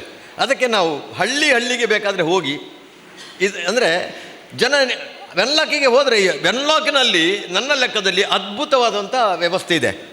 ಲೇಡಿ ಗೋಷನ್ ಎಲ್ಲಿಯೂ ಕೂಡ ಸ್ತ್ರೀ ರೋಗ ತಜ್ಞ ಆಗೋದೇ ನೀವು ಇದ್ದಿದ್ದಲ್ಲ ಹೆರಿಗೆ. ಯಾವ ಹಾಸ್ಪಿಟಲಲ್ಲಿಯೂ ನಿಮ್ಮ ಲೇಡಿ ಗೋಷನ್ ಇಲ್ಲದಷ್ಟು ವ್ಯವಸ್ಥೆ ಇಲ್ಲ. ಅದು ಅಲ್ಲ ತಿಮ್ಮಯ್ಯರವರೇ, ನೋಡಿ ಬೆಸ್ಟ್ ಇನ್ ದ ನೇಷನ್. ಆದರೆ ನಾವು ಹೋಗೋದಿಲ್ಲ. ಯಾಕೆ? ಅವು ಹೆಂಚಿನ ಗೌರ್ಮೆಂಟ್ ಅದತ್ತ ಅಂದು. ಗೌರ್ಮೆಂಟ್ ಅಂದರೆ ಯಾರು? ನಾವೇ. ನಮಗೆ ಗೊತ್ತಿಲ್ಲ ನಾವು ಗೌರ್ಮೆಂಟ್ ಅಂತ. ನಮಗೆ ನಾವೇ ಗೊತ್ತಿಲ್ಲ. ಈ ದೇಶದ ಪ್ರಜೆಗಳು ರಾಜ ಅಂತ ಗೊತ್ತೇ ಇರೋದಿಲ್ಲ ನಮಗೆ. ಪ್ರಜಾಪ್ರಭುತ್ವದ ಒಂದು ವೈಶಿಷ್ಟ್ಯತೆ ನಮಗೆ ಇನ್ನೂ ಅರ್ಥ ಆಗಿಲ್ಲ. ಅದರ ಪರಿಣಾಮ ನಾವು ಅನುಭವಿಸ್ತಾ ಇದ್ದೀವಿ. ನಾನು ಹೆಚ್ಚಿಗೆ ಮಾತಾಡಲಿಕ್ಕೆ ಹೋಗಿಲ್ಲ, ಮಾತಾಡಿ ತುಂಬ ಇರ್ತದೆ. ಆದರೆ ನಾನು ಕೇಳಿದ ಇವತ್ತು ಇಷ್ಟು ಜನ ನೀವು ಬಂದಿದ್ದೀರಿ. ಮುಂದಿನ ದಿನದಲ್ಲಿ ಮುಂದೊಂದು ದಿನ ಸದಾನಂದ ಪೂಜೆ ಅವ್ರನ್ನ ಕರೆಸಿ, ಸದಾನಂದ ಪೂಜಾರಿಗೆ ಆಶ್ಚರ್ಯ ಆಗಬೇಕು. ಈಗ ಉಂಟೆ ಅಂತ, ಈಗ ಉಂಟೆ ಅಂತ ಒಂದು ಶಬ್ದ ಬರ್ತದೆ ಟಿವಿಯಲ್ಲಿ. ಹಾಗೆ ಈಗ ಉಂಟೆ ಅಂತ ಬರೋದು ಪ್ರಸಿದ್ಧ. ನೋಡಿ ನೋಡಿ ಯಾರಿಗೆ ಬೇಕಾದ್ರೆ ಇಲ್ಲಿ ಬಂದದ್ದು ಕೇಳಿ. ಸದಾನಂದ ಪೂಜಾರಲ್ಲಿ ಹೋಗಿ, ಸದಾನಂದ ಪೂಜಾರಿ ಅವರು ವೆನ್ಲಾಕ್ನಲ್ಲಿ ಇರ್ತಾರೆ. ಅವರ ಫೋನ್ ನಂಬರ್ ಇದೆ, JP ಹತ್ರ ಇದೆ, ಭುವನೇಶ್ವರ ಹತ್ರ ಇದೆ. ನೀವು ಒಂದು ವೇಳೆ ಮೊನ್ನೆ ನಮ್ಮದೇ ಒಬ್ಬ ಡ್ರೈವರ್ ಅವರಿಗೆ ಒಂದು ಆಪರೇಷನ್ ಮಾಡಿದರು ಸದಾನಂದ ಪೂಜಾರಿ ಅವರು. ಪ್ರೈವೇಟ್ನಲ್ಲಿ 90,000 ಆಗತ್ತೆ. ಫ್ರೀಯಾಗಿ ಮಾಡಿಕೊಟ್ಟಂಥವರು ಸದಾನಂದ ಪೂಜಾರಿ ಅವರು. ನೆನ್ಪಿಡಲಿ ನಿಮಗೆ, ಫ್ರೀ ಮಾಡಿಕೊಟ್ಟಿದ್ದಾರೆ. 9 ರೂಪಾಯಿ ಖರ್ಚಾಗಿಲ್ಲ ಅವನಿಗೆ. ಅಲ್ಲ ನಾನು ಕೇಳೋದು ನೋಡಿ, ಸದಾನಂದ ಪೂಜಾರಿಯವರು, ನಾನು ಇದ್ದಲ್ಲ ವಾಮನ ಪೂಜಾರಿಯವರೇ, ವಾಮನರೇ, ಡಾಕ್ಟರ್ ತಿಮ್ಮಯ್ಯರೇ, ಅವರಲ್ಲಿ ಒಂದು ಅದ್ಭುತವಾದಂಥ ಚಿಂತನೆ ಇದೆ. ನಮಗೆ ಬೈತಾರೆ, ಏನು ಮುಲಾದಿ ಮಾಡೋದಿಲ್ಲ ಅವರು. ಹಾಗೆ ಇರಬೇಕು ಮನುಷ್ಯ, ಖಡಕ್ಕಾಗಿರಬೇಕು. ಹಾಂ, ಅದೇನು ಮುಲಾದಿಲ್ಲ ಅವರಲ್ಲಿ. ಹಾಗಿದ್ದರೆ ಸಮಾಜ ಸುಧಾರಣೆ ಆಗೋದು. ಮನುಷ್ಯ ಅಲ್ಲ ರೇಣಿ, ನೋಡಿ ಒಬ್ಬರು IAS ಆಫೀಸರ್ ಅವರು ಪಾಪ ಅವರ 54 ಒಳ್ಳೆ ಆಫೀಸರ್ ನೀವು ಆದರೆ, IAS ಆಫೀಸರ್ ಆದರೆ ಅವನಿಗೆ ಟ್ರಾನ್ಸ್ಫರೇ. ಅಂದರೆ ಸರ್ಕಾರ ಆಗೇ ಇದ್ರಿ ಮನುಷ್ಯ. ನಾನೀಗ ರಾಜಕಾರಣಿ, ನನಗೆ ಗೊತ್ತಿದೆ ಕೆಲಸ ನಮಗೆ ಆಗುತ್ತೆ. ಇದು ರಾಜಕಾರಣವೋ ಏನು ಅಂತ. ಒಳ್ಳೆಯವರಿಗೆ ಅವಕಾಶ ಕಡಿಮೆ ಈಗ, ಆದರೆ ಒಂದಿದೆ, ಮೇಲೆ ಸ್ಥಾನ ಇದೆ. ಇಲ್ಲಿಲ್ಲದೆ ಹೋದರೂ ಭಗವಂತನ ಕ್ಷೇತ್ರದಲ್ಲಿ ನಮಗೆ ಅಂಥವರಿಗೆ ಖಂಡಿತವಾಗಿ ಅವಕಾಶ ಇದೆ. ಇಲ್ಲಿ ಬಂದಂಥ ಡಾಕ್ಟ್ರುಗಳಿಗೆ ನಾನು ಇಲ್ಲಿದ್ದೀರಿ, ನಿಮ್ಮ ಸೇವೆ ಭಗವಂತನ ಸೇವೆ ಅಂತ ಮಾಡಿ. ಸ್ವಧರ್ಮೇ ನಿಧರ್ಮ ಶ್ರೇಯ ಪರಧರ್ಮೇ ಭಯಾವಹ ಅಂತ ಕೃಷ್ಣ ಹೇಳ್ತಾನೆ ಭಗವದ್ಗೀತೆಯಲ್ಲಿ. ನಮ್ಮ ಕರ್ಮದಲ್ಲಿ, ಧರ್ಮದಲ್ಲಿ, ಸ್ವಧರ್ಮದಲ್ಲಿ ನೀವು ಕೆಲಸ ಮಾಡಿದರೆ ಅದ್ಭುತವಾದಂತಹ ಅವಕಾಶಗಳು ನಿಮಗೆ ಸಿಗುತ್ತೆ. ಅಂದರೆ ನಮಗೆ ಒಂದು ಕ್ಷೇತ್ರ ಅಂತಿದೆ. ಡಾಕ್ಟ್ರ್ ಅಂತ ಹೇಳಿದರೆ ನಮ್ಮ ಕೆಲಸ ಏನ, ಬರೀ ದುಡ್ಡು ಬೇಕು, ದುಡ್ಡಿಲ್ಲದೆ ಆಗೋದಿಲ್ಲ. ಆದರೆ ದುಡ್ಡಿನ ಜೊತೆಯಲ್ಲಿ ಮಾನವೀಯತೆಯ ಸ್ಪರ್ಶ ಇದ್ದರೆ ಅವನು ಗುಣನೂ ಆಗುತ್ತಾನೆ, ಮತ್ತು ನಮ್ಮನ್ನು ದೇವರಂತ ಕಾಣ್ತಾನೆ. ಯಾಕಂದರೆ ಅವ್ರು ಸೃಷ್ಟಿ ಮಾಡುವ ಹೇಳ್ತಾನೆ, ಹೇಗೆ ಡಾಕ್ಟ್ರ್ ಅಂದರೆ ಹೇಗೆ, ಸ್ವಾಮಿ ವಿವೇಕಾನಂದ ಹೇಳಿದ್ದು, ನಾನು ಹೇಳಿದ್ದಲ್ಲ. ಡಾಕ್ಟ್ರ್ ಅಂದರೆ ಏನು ಅಂತ ಕೇಳಿದರೆ, ಒಬ್ಬ ರೋಗಿ ಹತ್ತಿರ ಬರುವಾಗ ರೋಗಿಗೆ ಆಗಬೇಕಂತೆ, ಓ ನನ್ನ ದೇವರು ಬಂದರೆ ನನ್ನ ಹತ್ತಿರ ಅಂತ. ಅಂದರೆ ಭಗವಂತನೇ ನನ್ನ ಬಳಿಗೆ ಬಂದಂತ ಆಗಬೇಕು. ಅದಕ್ಕೆ ವೈದ್ಯೋ ನಾರಾಯಣ ಹರಿ ಅಂತ ಆ ಶ್ಲೋಕ ಬಂದದ್ದು. ಒಬ್ಬ ರೋಗಿ ಬಂದರೆ ಹತ್ತಿರ ಭಗವಂತ ನನ್ನ ಹತ್ತಿರ ಬರ್ತಾ ಇದ್ದಾನೆ ಅಂತ ಆದಾಗ ಒಬ್ಬ ವೈದ್ಯನಾದವನು ಯಾವ ರೀತಿಯ ಮದ್ದು ಕೊಡಬೇಕು, ಇವನನ್ನು ಯಾವ ತಪಾಸಣೆ ಮಾಡಬೇಕು. ಈಗ ನಾನು ಹೇಳೋದು ನನಗೆ ಇದು ನಿಮ್ಮದು ಡಾಕ್ಟ್ರುಗಳಿಗೆ ಕೊಡಕ್ಕೆ ತುಂಬ ಜನ ಇದ್ದೀರಿ ಇಲ್ಲಿ ನಮ್ಮ ಹತ್ರ ಹೇಳ್ತಾರೆ, ಡಾಕ್ಟರ್ ಪೋಯರೆ ಗೊತ್ತಿಜ್ಜಿ ಪೂರ ಈಸಿ ಮಲ್ಪೆ ಅವು ಮಲ್ಪಲೆ ಮಲ್ಪಲೆ ಬಿಲ್ 40 ಸಾವಿರ ಮುಟ್ಟುಂಡೆ 1 ಸಾವಿರ ಅನ್ಮನ್ಪುಣು. ಅದು ಸೊ ಈ ಭಾವನೆಯಿಂದ ಆರೋಗ್ಯ ಕ್ಷೇತ್ರದಲ್ಲಿ, ವೈದ್ಯರ ಕ್ಷೇತ್ರದಲ್ಲಿ ಇಂಥ ಭಾವನೆಗಳು ಮನುಷ್ಯನಲ್ಲಿ ಬರಬಾರ್ದು ನನ್ನ ಭಾವನೆ. ಅದಕ್ಕೋಸ್ಕರ ನಾನು ಕೇಳೋದು ಇಷ್ಟೇ, ಒಳ್ಳೆಯ ಕೆಲಸ. ಇಲ್ಲಿ ಬಂದಂಥ ಎಲ್ಲ ಡಾಕ್ಟ್ರುಗಳು, ಸಣ್ಣ ಡಾಕ್ಟ್ರು, ಮಧ್ಯಮ ಡಾಕ್ಟ್ರು, ದೊಡ್ಡ ಡಾಕ್ಟ್ರು ಎಲ್ಲ ಇದ್ದೀರಿ ಇಲ್ಲಿ. ಸೊ ನಿಮಗೆಲ್ಲರಿಗೂ ಕೂಡ ನಾನು ಬಂಟ್ವಾಳ ತಾಲೂಕು ಬಿಲ್ಲವ ಸಂಘದ ಪರವಾಗಿಯೂ ನನ್ನ ವೈಯಕ್ತಿಕ ಪರವಾಗಿಯೂ ನಿಮಗೆ ಆ ಭಗವಂತ ಇನ್ನಷ್ಟು ಸಮಾಜ ಸೇವೆ ಮಾಡುವಂತಹ ಇದು ಆರೋಗ್ಯ ಸೇವೆ ಅಂತ ಹೇಳಿದ್ರೆ ಇದು ಕೂಡ ದೇಶ ಸೇವೆ. ಗನ್ನಿಟ್ಕೊಂಡು ಯುದ್ಧ ಮಾಡೋದು ಒಂದೇ ದೇಶ ಸೇವೆ ಅಲ್ಲ, ಡಾಕ್ಟ್ರುಗಳಷ್ಟು ದೊಡ್ಡ ಸೇವೆ ಯಾವುದೂ ಇಲ್ಲ. ಆ ಸೇವೆ ಅಂಥ ಒಂದು ದೇಶ ಸೇವೆ ಮಾಡುವಂಥ ತಮಗೆ ಹೃದಯ ಶ್ರೀಮಂತಿಕೆಯ ಮನದ ಶ್ರೀಮಂತಿಕೆಯ ಅಭಿನಂದನೆಗಳು, ಧನ್ಯವಾದಗಳು. ಅಮೂಲ್ಯ ಸಂದೇಶವನ್ನು ಕೊಟ್ಟಂತಹ ಶ್ರೀ ಹರಿಕೃಷ್ಣ ಬಂಟ್ವಾಳರವರಿಗೆ ಹೃತ್ಪೂರ್ವಕ ಧನ್ಯವಾದಗಳು. ಈಗ ಅಂಗಾಂಗ ದಾನ ವಿಭಾಗದ ಕೋಆರ್ಡಿನೇಟರ್ ಆಗಿರುವಂತಹ ಶ್ರೀ ಪದ್ಮಾ ಅವರು ಅಂಗಾಂಗ ದಾನದ ಮಹತ್ವದ ಕುರಿತು ಒಂದೆರಡು ಮಾತುಗಳನ್ನಾಡಬೇಕಾಗಿ ಕೇಳ್ಕೊಳ್ತೇನೆ. ನಮಸ್ತೆ. ವೇದಿಕೆಯ ಮೇಲಿರುವಂತಹ ಇವತ್ತಿನ ಕಾರ್ಯಕ್ರಮದ ಉದ್ಘಾಟಕರೇ, ಅಧ್ಯಕ್ಷರೇ ಹಾಗೂ ನೆಚ್ಚಿನ ವೆಲ್ನಾಕ್ ಆಸ್ಪತ್ರೆಯ ಎಲ್ಲ ವೈದ್ಯಾಧಿಕಾರಿಗಳೇ ಹಾಗೂ ಇವತ್ತಿನ ಈ ಬೃಹತ್ ಆರೋಗ್ಯ ತಪಾಸಣಾ ಶಿಬಿರದ ಎಲ್ಲ ಸಂಘಟಕರೇ, ಬಂಧು ಬಾಂಧವರೇ, ಹೇಗೆ ರಕ್ತದಾನ ಇವತ್ತು ಅತ್ಯಂತ ಶ್ರೇಷ್ಠವಾದಂತಹ ಒಂದು ಜೀವ ಉಳಿಸುವಂತಹ ಒಂದು ಕಾರ್ಯದಲ್ಲಿ ಆಗ್ತದ, ಅದೇ ಥರ ಅಂಗಾಂಗ ದಾನ ಅನ್ನುವಂಥದ್ದು ಕೂಡ ವೈದ್ಯಕೀಯ ಕ್ಷೇತ್ರದ ಒಂದು ಅತ್ಯಂತ ಶ್ರೇಷ್ಠವಾದಂತಹ ಒಂದು ಕೆಲಸವಾಗಿದೆ. ಮತ್ತು ಇದು ಒಬ್ಬ ವ್ಯಕ್ತಿಯ ಜೀವವನ್ನು ಉಳಿಸುವಂತಹ ಕೆಲಸವನ್ನು ಮಾಡ್ತದೆ. ಅತ್ಯಂತ ಶ್ರೇಷ್ಠವಾದಂತಹ ಮಾನವೀಯ ಮೌಲ್ಯವನ್ನು ಒಂದು ಮೆರೆಯುವಂತಹ ಒಂದು ವಿಷಯ ಅಂತೇಳಿ ಹೇಳ್ಬೋದು. ಒಬ್ಬ ಅಂಗಾಂಗ ದಾನಿಯು ಸಾಧಾರಣ ಮೆದುಳು ನಿಷ್ಕ್ರಿಯಗೊಂಡು ಸತ್ತ ನಂತರ 8 ಜನರ ಜೀವವನ್ನು ಉಳಿಸಲಿಕ್ಕೆ ಸಾಧ್ಯ ಆಗ್ತದೆ. ನಮಗೆ ಗೊತ್ತಿದೆ, ನಮ್ಮೆಲ್ಲರಲ್ಲಿ ಕೂಡ 2 ಕಿಡ್ನಿ ಇದೆ, ಲಿವರ್ ಇದೆ, ಹಾರ್ಟ್ ಇದೆ, ಲಂಗ್ಸ್ ಇದೆ, ಪ್ಯಾಂಕ್ರಿಯಾಸ್ ಇದೆ, ಹಾಗೆಯೇ ಟಿಶ್ಯೂಸ್ಗಳು ಕೂಡ ಇವೆ.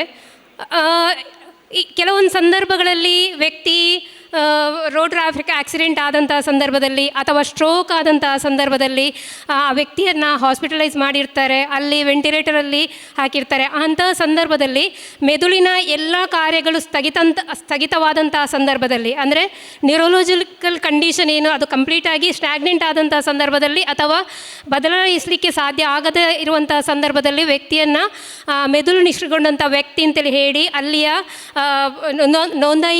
ಗುರುತಿಸಲ್ಪಟ್ಟಂತಹ ಡಾಕ್ಟ್ರುಗಳು ಡಿಕ್ಲೇರ್ ಮಾಡ್ತಾರೆ. ಅಂತಹ ಸಂದರ್ಭದಲ್ಲಿ ಕುಟುಂಬದವರ ಒಪ್ಪಿಗೆಯ ಮೂಲಕ ಆ ವ್ಯಕ್ತಿಯ ಎಲ್ಲ ಅಂಗಾಂಗಗಳನ್ನು, ಅಂದರೆ ಆರೋಗ್ಯವಂತವಾಗಿರುವಂತಹ ಎಲ್ಲ ಅಂಗಾಂಗಗಳನ್ನು ಮೆಡಿಕಲ್ ಕ್ರೈಟೀರಿಯಾಗಳ ಮೂಲಕವಾಗಿ ಯಾರು ಸರ್ಕಾರಕ್ಕೆ ಅಂಗಾಂಗಗಳು ವೈಫಲ್ಯಗೊಂಡು ಅರ್ಜಿ ಹಾಕಿರ್ತಾರ, ಈಗ ಉದಾಹರಣೆಗೆ ಕಿಡ್ನಿ ವೈಫಲ್ಯಗೊಂಡು, ಲಿವರ್ ವೈಫಲ್ಯಗೊಂಡು, ಹಾರ್ಟ್ ವೈಫಲ್ಯಗೊಂಡು ಸರ್ಕಾರಕ್ಕೆ ಜೀವಸಾರ್ಥಕತೆ ಅನ್ನುವಂಥ ಒಂದು ಸಂಸ್ಥೆಯ ಮೂಲಕವಾಗಿ ಅರ್ಜಿ ಹಾಕಿ ಕಾಯ್ದಿರಿಸುವಿಕೆಯ ಪಟ್ಟಿಯಲ್ಲಿರ್ತಾರ, ಅವರಿಗೆ ಒಂದು ತಲುಪಿಸುವಂತಹ ಅಲೋಕೇಟ್ ಮಾಡುವಂಥ ಒಂದು ವ್ಯವಸ್ಥೆಯನ್ನು ನಾವು ಮಾಡ್ತೇವೆ. ಇದು ಆಗುವಂಥದ್ದು ಕುಟುಂಬದವರ, ಬಹಳ ಮುಖ್ಯವಾಗಿ ಭಾರತೀಯ ವ್ಯವಸ್ಥೆಯಲ್ಲಿ ಕುಟುಂಬದವರ ಸಮ್ಮತಿಯ ಮೂಲಕ ಮಾತ್ರ ಆಗುವಂಥದ್ದು. ಏಕಾಏಕಿ ಆಸ್ಪತ್ರೆಯಲ್ಲಿ ವೈದ್ಯರು ರೋಗಿಯ ಕುಟುಂಬದವರಿಗೆ ತಿಳಿಸದೆ ಯಾವುದೇ ಕಾರಣಕ್ಕಾಗಿ ಮಾಡಲಿಕ್ಕಿಲ್ಲ. ಯಾಕೆಂತ ಹೇಳಿದರೆ transplantation of human organs act ಅಂತೇಳಿ ಇದೆ, 1994ರಲ್ಲಿ ಇದು ಬಂದಿದೆ. ಈ ಮೂಲಕವಾಗಿ ಎಲ್ಲ ಒಂದು ಕಾನೂನು ಪ್ರಕಾರವಾಗಿ ಮತ್ತು ವೈದ್ಯಕೀಯ ಮಾನದಂಡದ ಮೂಲಕವಾಗಿ ಆಗುವಂತಹ ಕೆಲಸ ಅಂತೇಳಿ ಹೇಳ್ಬೋದು. ಇದು ಯಾಕೆ ಇವತ್ತಿನ ಸಂದರ್ಭದಲ್ಲಿ ಅತ್ಯಂತ ಶ್ರೇಷ್ಠ ಅಂತೇಳಿ ಹೇಳಿದರೆ, ಅದೆಷ್ಟೋ ಜನ ನಮ್ಮ ಸುತ್ತಮುತ್ತ ನಿಮಗೆ ಗೊತ್ತಿರ್ಬೋದು, ಕಿಡ್ನಿ ವೈಫಲ್ಯಗೊಂಡು ಇಲ್ಲೇ ಬಂಟ್ವಾಳ ಗೌರ್ಮೆಂಟ್ ಆಸ್ಪತ್ರೆಯಲ್ಲಿ ಅದೆಷ್ಟೋ ಜನ ಇವತ್ತು ಡಯಾಲಿಸಿಸ್ಗೆ ಒಳಗಾಗ್ತಿರುವಂಥದ್ದು. ನಮ್ಮ ವೆಲ್ನೋಕ್ ಆಸ್ಪತ್ರೆಯಲ್ಲಿ ಸಾಧಾರಣ 175 ಜನರಿಗಿಂತ ಜಾಸ್ತಿ ಜನ ಇವತ್ತು ಒಂದು ಸರ್ಕಲ್ ಆಗಿ ವಾರದಲ್ಲಿ 3 ದಿನ 2 ದಿನ ವೈದ್ಯರ ಸಲಹೆ ಮೇರೆಗೆ ಅವರು ಡಯಾಲಿಸಿಸ್ ಮಾಡ್ತಾ ಇರ್ತಾರೆ. ಕಿಡ್ನಿ ಮಾಡುವಂಥ ಕೆಲಸವನ್ನು ಕಿಡ್ನಿ ವೈಫಲ್ಯಗೊಂಡ ಕಾರಣಕ್ಕಾಗಿ ಅವರು ಡಯಾಲಿಸಿಸ್ಗೆ ಹೋಗಿ ಡಯಾಲಿಸಿಸಲ್ಲಿ ತನ್ನ ರಕ್ತವನ್ನು ಮಿಷಿನಿಗೆ ಕೊಟ್ಟು ಅದು ಪ್ಯೂರಿಫೈ ಆಗಿ ಅದು ವಾಪಸ್ ದೇಹಕ್ಕೆ ಬರುವಂಥದ್ದು. ಹಾಗೆಯೇ ಇವತ್ತು ಬೇರೆ ಬೇರೆ ಕಾರಣಗಳಿಗಾಗಿ ಲಿವರ್ ವೈಫಲ್ಯಗೊಳ್ತಾ ಇರುವಂಥದ್ದು ನೋಡ್ತಾ ಇರ್ಬೋದು. ಅದು ಆಲ್ಕೋಹಾಲಿಕ್ನ ಕಾರಣಕ್ಕಾಗಿರ್ಬೋದು, ಸ್ಮೋಕ್ನ ಕಾರಣಕ್ಕಾಗಿರ್ಬೋದು, ಹೆಪಟೈಟಿಸ್ನ ಕಾರಣಕ್ಕಾಗಿ ಬೇರೆ ಬೇರೆ ಕಾರಣಗಳಿಂದಾಗಿ ಬೇರೆ ಬೇರೆ ಕಾರಣ ಇವತ್ತು ಅಂದರೆ ಜಂಕ್ ಫುಡ್ನ ಸೇವನೆ ಅಂತೇಳಿ ಇರ್ಬೋದು, ಅಥವಾ ಅಧಿಕ ರಕ್ತದೊತ್ತಡದ ಸಂದರ್ಭದ ಸಮಸ್ಯೆಗಳಿರ್ಬೋದು, ಅಥವಾ BP ಇದು ಮಧುಮೇಹದ ತೀವ್ರತರವಾದಂತಹ ಮಧುಮೇಹದ ಸಮಸ್ಯೆಗಳಿರ್ಬೋದು. ಇಂತಿಷ್ಟೇ ಅಂತೇಳಿ ನಮಗೆ ಹೇಳಲಿಕ್ಕೆ ಆಗಲ್ಲ. ಸೊ ಒಂದಷ್ಟು ಜನ ಇವತ್ತು ನಮ್ಮ ಕರ್ನಾಟಕ ಜೀವ ಸಾರ್ಥಕತೆಯಲ್ಲಿ 6,000ಕ್ಕಿಂತ ಜಾಸ್ತಿ ಜನ ಇವತ್ತು ಅಂಗಾಂಗಗಳು ವೈಫಲ್ಯಗೊಂಡು ಅರ್ಜಿ ಹಾಕಿದ್ದಾರೆ. ನಮ್ಮ ಮಂಗಳೂರು ವಲಯದಲ್ಲಿ 650 ಜನ ಕಿಡ್ನಿಗೋಸ್ಕರನೇ ವೆಯ್ಟಿಂಗ್ ಲಿಸ್ಟಲ್ಲಿ ಇದ್ದಾರೆ. ಆದರೆ ಅವರಿಗೆ ಸರಿಯಾದ ಸಮಯದಲ್ಲಿ ಕಿಡ್ನಿ ಸಿಗ್ತಾ ಇಲ್ಲ. ಯಾಕೆ ಸಿಗ್ತಾ ಇಲ್ಲ ಅಂತೇಳಿ ಹೇಳಿದರೆ, ಒಂದು ಬ್ರೈನ್ ಡೆತ್ ಆದಂಥ ಕೇಸ್ಗಳು ನಮ್ಮ ಹಾಸ್ಪಿಟಲ್ಗಳಲ್ಲಿ, ಎಲ್ಲ ಹಾಸ್ಪಿಟಲ್ಗಳಲ್ಲಿ ಇರ್ತವೆ. ಆದರೆ ಅವರನ್ನು ಕನ್ವಿನ್ಸ್ ಅವರ ಫ್ಯಾಮಿಲಿಯನ್ನು ಕೇಳುವಾಗ ಅವರಿಗೆ ಅದರ ಬಗ್ಗೆ ನಂಬಿಕೆ ಇರುವುದಿಲ್ಲ.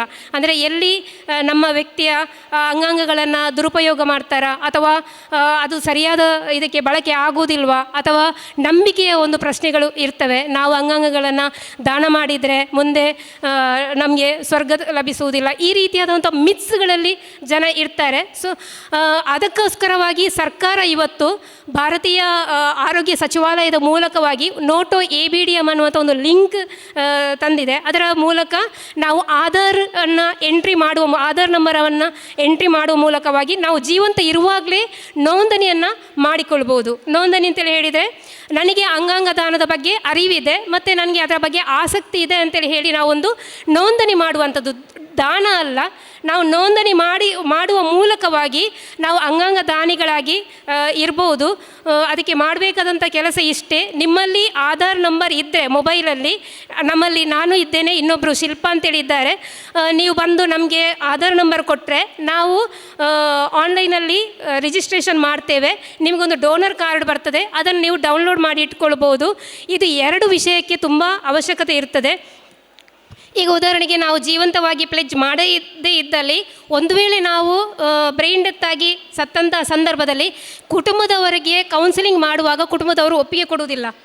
ಒಂದು ವೇಳೆ ನಾವು ಪ್ಲೆಜ್ ಮಾಡಿದರೆ, ಮುಂಚಿತವಾಗಿ ಪ್ಲೆಜ್ ಮಾಡಿದರೆ, ಅವರಿಗೆ ನಿರ್ಧಾರವನ್ನು ತಗೊಳ್ಳಿಕ್ಕೆ ತುಂಬ ಅನುಕೂಲ ಆಗ್ತದೆ. ಇವರು ಹೇಗೂ ಇವರ ಆಸೆ ಇತ್ತು ಜೀವಂತ ಇರುವಾಗ, ನಾವು ಅದನ್ನು ಫುಲ್ಫಿಲ್ ಮಾಡ್ತೇವೆ ಅಂತೇಳಿ ಹೇಳಿ.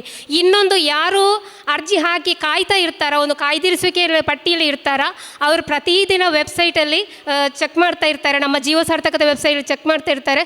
ಅವರಿಗೊಂದು ಹೋಪ್, ಅಂದರೆ ಭರವಸೆ ಬರ್ತದೆ. ಹಾಗಾಗಿ ನಾವೆಲ್ಲರೂ ಕೂಡ ಈ ನಿಟ್ಟಿನಲ್ಲಿ ಒಂದು ಹೊಸ ಆಲೋಚನೆಯನ್ನು ಮಾಡ್ತೇವೆ ಅನ್ನುವಂತಹ ನಿಟ್ಟಿನ ಒಂದಿಗೆ ನೀವೆಲ್ಲರೂ ಕೂಡ ಪ್ಲೆಜ್ ಮಾಡುವ ಮೂಲಕ ಯಾವುದೇ ರೀತಿಯ ಸಮಸ್ಯೆಗಳು ಆಗುವುದಿಲ್ಲ. ದಾನ ಅನ್ನುವಂಥದ್ದು ಇಮಿಡಿಯೇಟಾಗಿ ಆಗುವುದಿಲ್ಲ. ನಮ್ಮ ನಂತರ ಕುಟುಂಬದವರ ರಿಟರ್ನ್ ಕನ್ಸೆಂಟ್ ಅಂತೇಳಿ ಇರ್ತದೆ, ಲೀಗಲ್ ಫಾರ್ಮಲ್ಲಿ ರಿಟರ್ನ್ ಆಗಿ ಅವರು ಕನ್ಸೆಂಟ್ ಕೊಡಬೇಕು, ಒಪ್ಪಿಗೆ ಕೊಡಬೇಕು, ಕನ್ಸೆಂಟ್ ಕೊಡಬೇಕು. ಹಾಗೆಯೇ ಇಬ್ಬರ ವಿಟ್ನೆಸ್ ಬೇಕು ಕುಟುಂಬದವರದ್ದು. ಅದು ಇಲ್ಲದೆ ಮಾಡಲಿಕ್ಕೆ ಆಗುವುದಿಲ್ಲ. ಈಗ ಈ ತಿಂಗಳಲ್ಲಿ ನಮಗೆ 2 ಕೇಸ್ ಮಿಸ್ ಆಯಿತು, ಅಂದರೆ ಕುಟುಂಬದವರ ಒಪ್ಪಿಗೆ ಇಲ್ಲದೆ. ಮೊನ್ನೆ ಒಂದು ಕಾರ್ಕಳದಲ್ಲಿ ಕಂದಾಯ ನಿರೀಕ್ಷಕರೇ ಬ್ರೈನ್ ಡೆತ್ ಆಗಿ ಉಡುಪಿ ಮಣಿಪಾಲ್ ಹಾಸ್ಪಿಟಲಲ್ಲಿ ಅಡ್ಮಿಟ್ ಆಗಿದ್ದರು. ಎಲ್ಲ ಆಯಿತು. ಅವರು ಫೈನಲಿ ಆಗಿ ಫ್ಯಾಮಿಲಿ ಹತ್ರ ಕೌನ್ಸಿಲಿಂಗ್ ಮಾಡುವಾಗ ಫ್ಯಾಮಿಲಿಯವರು ವಿಲ್ಲಿಂಗ್ ಆಗಲಿಲ್ಲ. ಇವನು ಸ್ವತಃ DC ಬಂದೇ, ಉಡುಪಿ ಜಿಲ್ಲೆದು DC ಬಂದೇ ಫ್ಯಾಮಿಲಿಯನ್ನು ಕನ್ವಿನ್ಸ್ ಮಾಡಿದರು. ಬಟ್ ಅವರು ವಿಲ್ಲಿಂಗ್ ಆಗಲಿಲ್ಲ, ನಾವು ಡೊನೇಟ್ ಮಾಡೋದಿಲ್ಲ ಅಂತೇಳಿ ಹೇಳಿದರು. ಅದು ಹಾಗೆಯೇ ಹೋಯಿತು. ಇನ್ನೊಂದು ಕೇಸ್, ಅವರು ಕ್ಯಾಶುಯಾಲಿಟಿಯಲ್ಲಿ KMCಯಲ್ಲಿ ಅಡ್ಮಿಟ್ ಆದರು. ಅಲ್ಲಿಂದ ಸೀದಾ ಯೆನಪೋಯ ಮೆಡಿಕಲ್ ಕಾಲೇಜಿಗೆ ಹೋದರು. ಅಲ್ಲಿ ಮತ್ತೆ ಡಾಮಾ ಆಗಿ ಕರ್ಕೊಂಡು ಹೋದರು, ಮನೆಗೆ ಹೋದರು. ಆದರೂ ಡೊನೇಟ್ ಮಾಡಲಿಲ್ಲ. ಇವತ್ತೊಂದು ಕೇಸ್ ಈಗ ನಮಗೆ ಇದೆ ಮಣಿಪಾಲದಲ್ಲಿ, 36 ವರ್ಷದ್ದು, ವಿಲ್ಲಿಂಗ್ ಆಗಿದ್ದಾರೆ. ನಾವೀಗ ಇಲ್ಲಿಂದ ಮಣಿಪಾಲ್ ಹಾಸ್ಪಿಟಲ್ಗೆ ಹೋಗಲಿಕ್ಕಿದೆ. ಸೊ ಹಾಗಾಗಿ ನಾವೆಲ್ಲರೂ ಕೂಡ ಇದರ ಮಧ್ಯೆ ಒಂದು ಆಲೋಚನೆ ಮಾಡ್ತೇವೆ ಅನ್ನುವಂಥ ನಿಟ್ಟಿನಲ್ಲಿ ಎಲ್ರಿಗೂ ಕೂಡ ಅವಕಾಶಕ್ಕಾಗಿ ಧನ್ಯವಾದಗಳು. ಮುಖ್ಯವಾಗಿ ನಮ್ಮ ಸದಾನಂದ ಸರ್ ಅವರು ಮುಂದೆ ನಮ್ಮ ವೆಲ್ನೋಕಲ್ಲಿ ಕೂಡ ಈ ಒಂದು ಪ್ರಕ್ರಿಯೆ ಪ್ರಾರಂಭ ಆಗಲಿಕ್ಕಿದೆ. ಮತ್ತು ನಮ್ಮ ಜಿಲ್ಲಾ ಆರೋಗ್ಯಾಧಿಕಾರಿಗಳಿಗೆ ಒಂದಿಷ್ಟ ಧನ್ಯವಾದಗಳು. ಬಗ್ಗೆ ಅದರ ಮಹತ್ವ ಹಾಗೂ ಪ್ರಯೋಜನಗಳನ್ನು ನಮಗೆ ತಿಳಿಸಿಕೊಟ್ಟಂತಹ ಶ್ರೀ ಪದ್ಮಾರವರಿಗೆ ಧನ್ಯವಾದಗಳು. ಈಗ ನಮ್ಮೆಲ್ಲರ ನಿರೀಕ್ಷೆಯ ಕ್ಷಣ, ಇವತ್ತಿನ ಈ ಕಾರ್ಯಕ್ರಮದ ಮುಖ್ಯ ಅತಿಥಿಯಾಗಿರುವಂತಹ ನಮ್ಮ ಬೋಳಾರ್ರವರು ಸಭೆಯನ್ನುದ್ದೇಶಿಸಿ ಮಾತನಾಡಬೇಕು ಅಂತ ಹೇಳಿ ಕೇಳ್ಕೊಳ್ತೇನೆ. ವೇದಿಕೆಯ ಮೇಲಿರುವ, ವೇದಿಕೆ ಕೆಳಗಿರುವ ಎಲ್ಲ ಅಭ್ಯಾಗತರಿಗೆ ನನ್ನ ಶಿರಸ ವಂದನೆಗಳು. IMA ಮಂಗಳೂರು ಶಾಖೆ, ದಕ್ಷಿಣ ಕನ್ನಡ ಆರೋಗ್ಯ ಕುಟುಂಬ ಕಲ್ಯಾಣ ಇಲಾಖೆ, ಬಂಟ್ವಾಳ ತಾಲೂಕು ಬಿಲ್ಲವ ಸೇವಾ ಸಂಘ, ಯುವ ವಾಹಿನಿ ಬಂಟ್ವಾಳ ಘಟಕ, ರೋಟರಿ ಕ್ಲಬ್ ಬಂಟ್ವಾಳ ಹಾಗೂ Rotary club BC road city ಇವರ ಜಂಟಿ ವತಿಯಿಂದ ನಡೆಯತಕ್ಕಂಥ ಈ ಒಂದು ಆರೋಗ್ಯ ಶಿಬಿರ, ರಕ್ತದಾನ ಶಿಬಿರಕ್ಕೆ ನಾನು ಶುಭವನ್ನು ಹಾರೈಸ್ತಾ ಇದ್ದೇನೆ. ಸ್ನೇಹಿತರೆ, ಸದಾನಂದ ಪೂಜಾರಿ ಅವರಿಗೆ ಬಹುಶಃ ಅವರ IMA ಪ್ರೆಸಿಡೆಂಟಾಗಿ ಅದ್ಭುತವಾದ ಕಲ್ಪನೆಯೊಂದಿಗೆ ಈ ಒಂದು ಸೇವಾ ಕಾರ್ಯಕ್ರಮ ಜರುಗ್ತಾ ಇದೆ. ನನಗೂ ಬಹಳ ಖುಷಿ, ಯಾಕೆಂದರೆ ಯುವ ವಾಹಿನಿಗೆ ನನಗೂ ಬಹಳ ನಂಟು. ಯುವ ವಾಹಿನಿಯ ಮಂಗಳೂರು ಘಟಕದ ಅಧ್ಯಕ್ಷನಾಗಿ ನಾನು ಇಲ್ಲಿ ಇವತ್ತು ಒಂದು ಗವರ್ನರಾಗಿ ನಿಲ್ಲಬೇಕಿದೆ. ಯುವ ವಾಹಿನಿ ರೋಲು ಅದರಲ್ಲಿ ತುಂಬ ಇದೆ, ನಮ್ಮ ಸಮಾಜದ ರೋಲ್ ತುಂಬ ಇದೆ. ಮಾತ್ರವಲ್ಲ, ನಮ್ಮ ರೋಟರಿ ಅನೇಕ ಆತ್ಮೀಯರಿಲ್ಲಿದ್ದಾರೆ.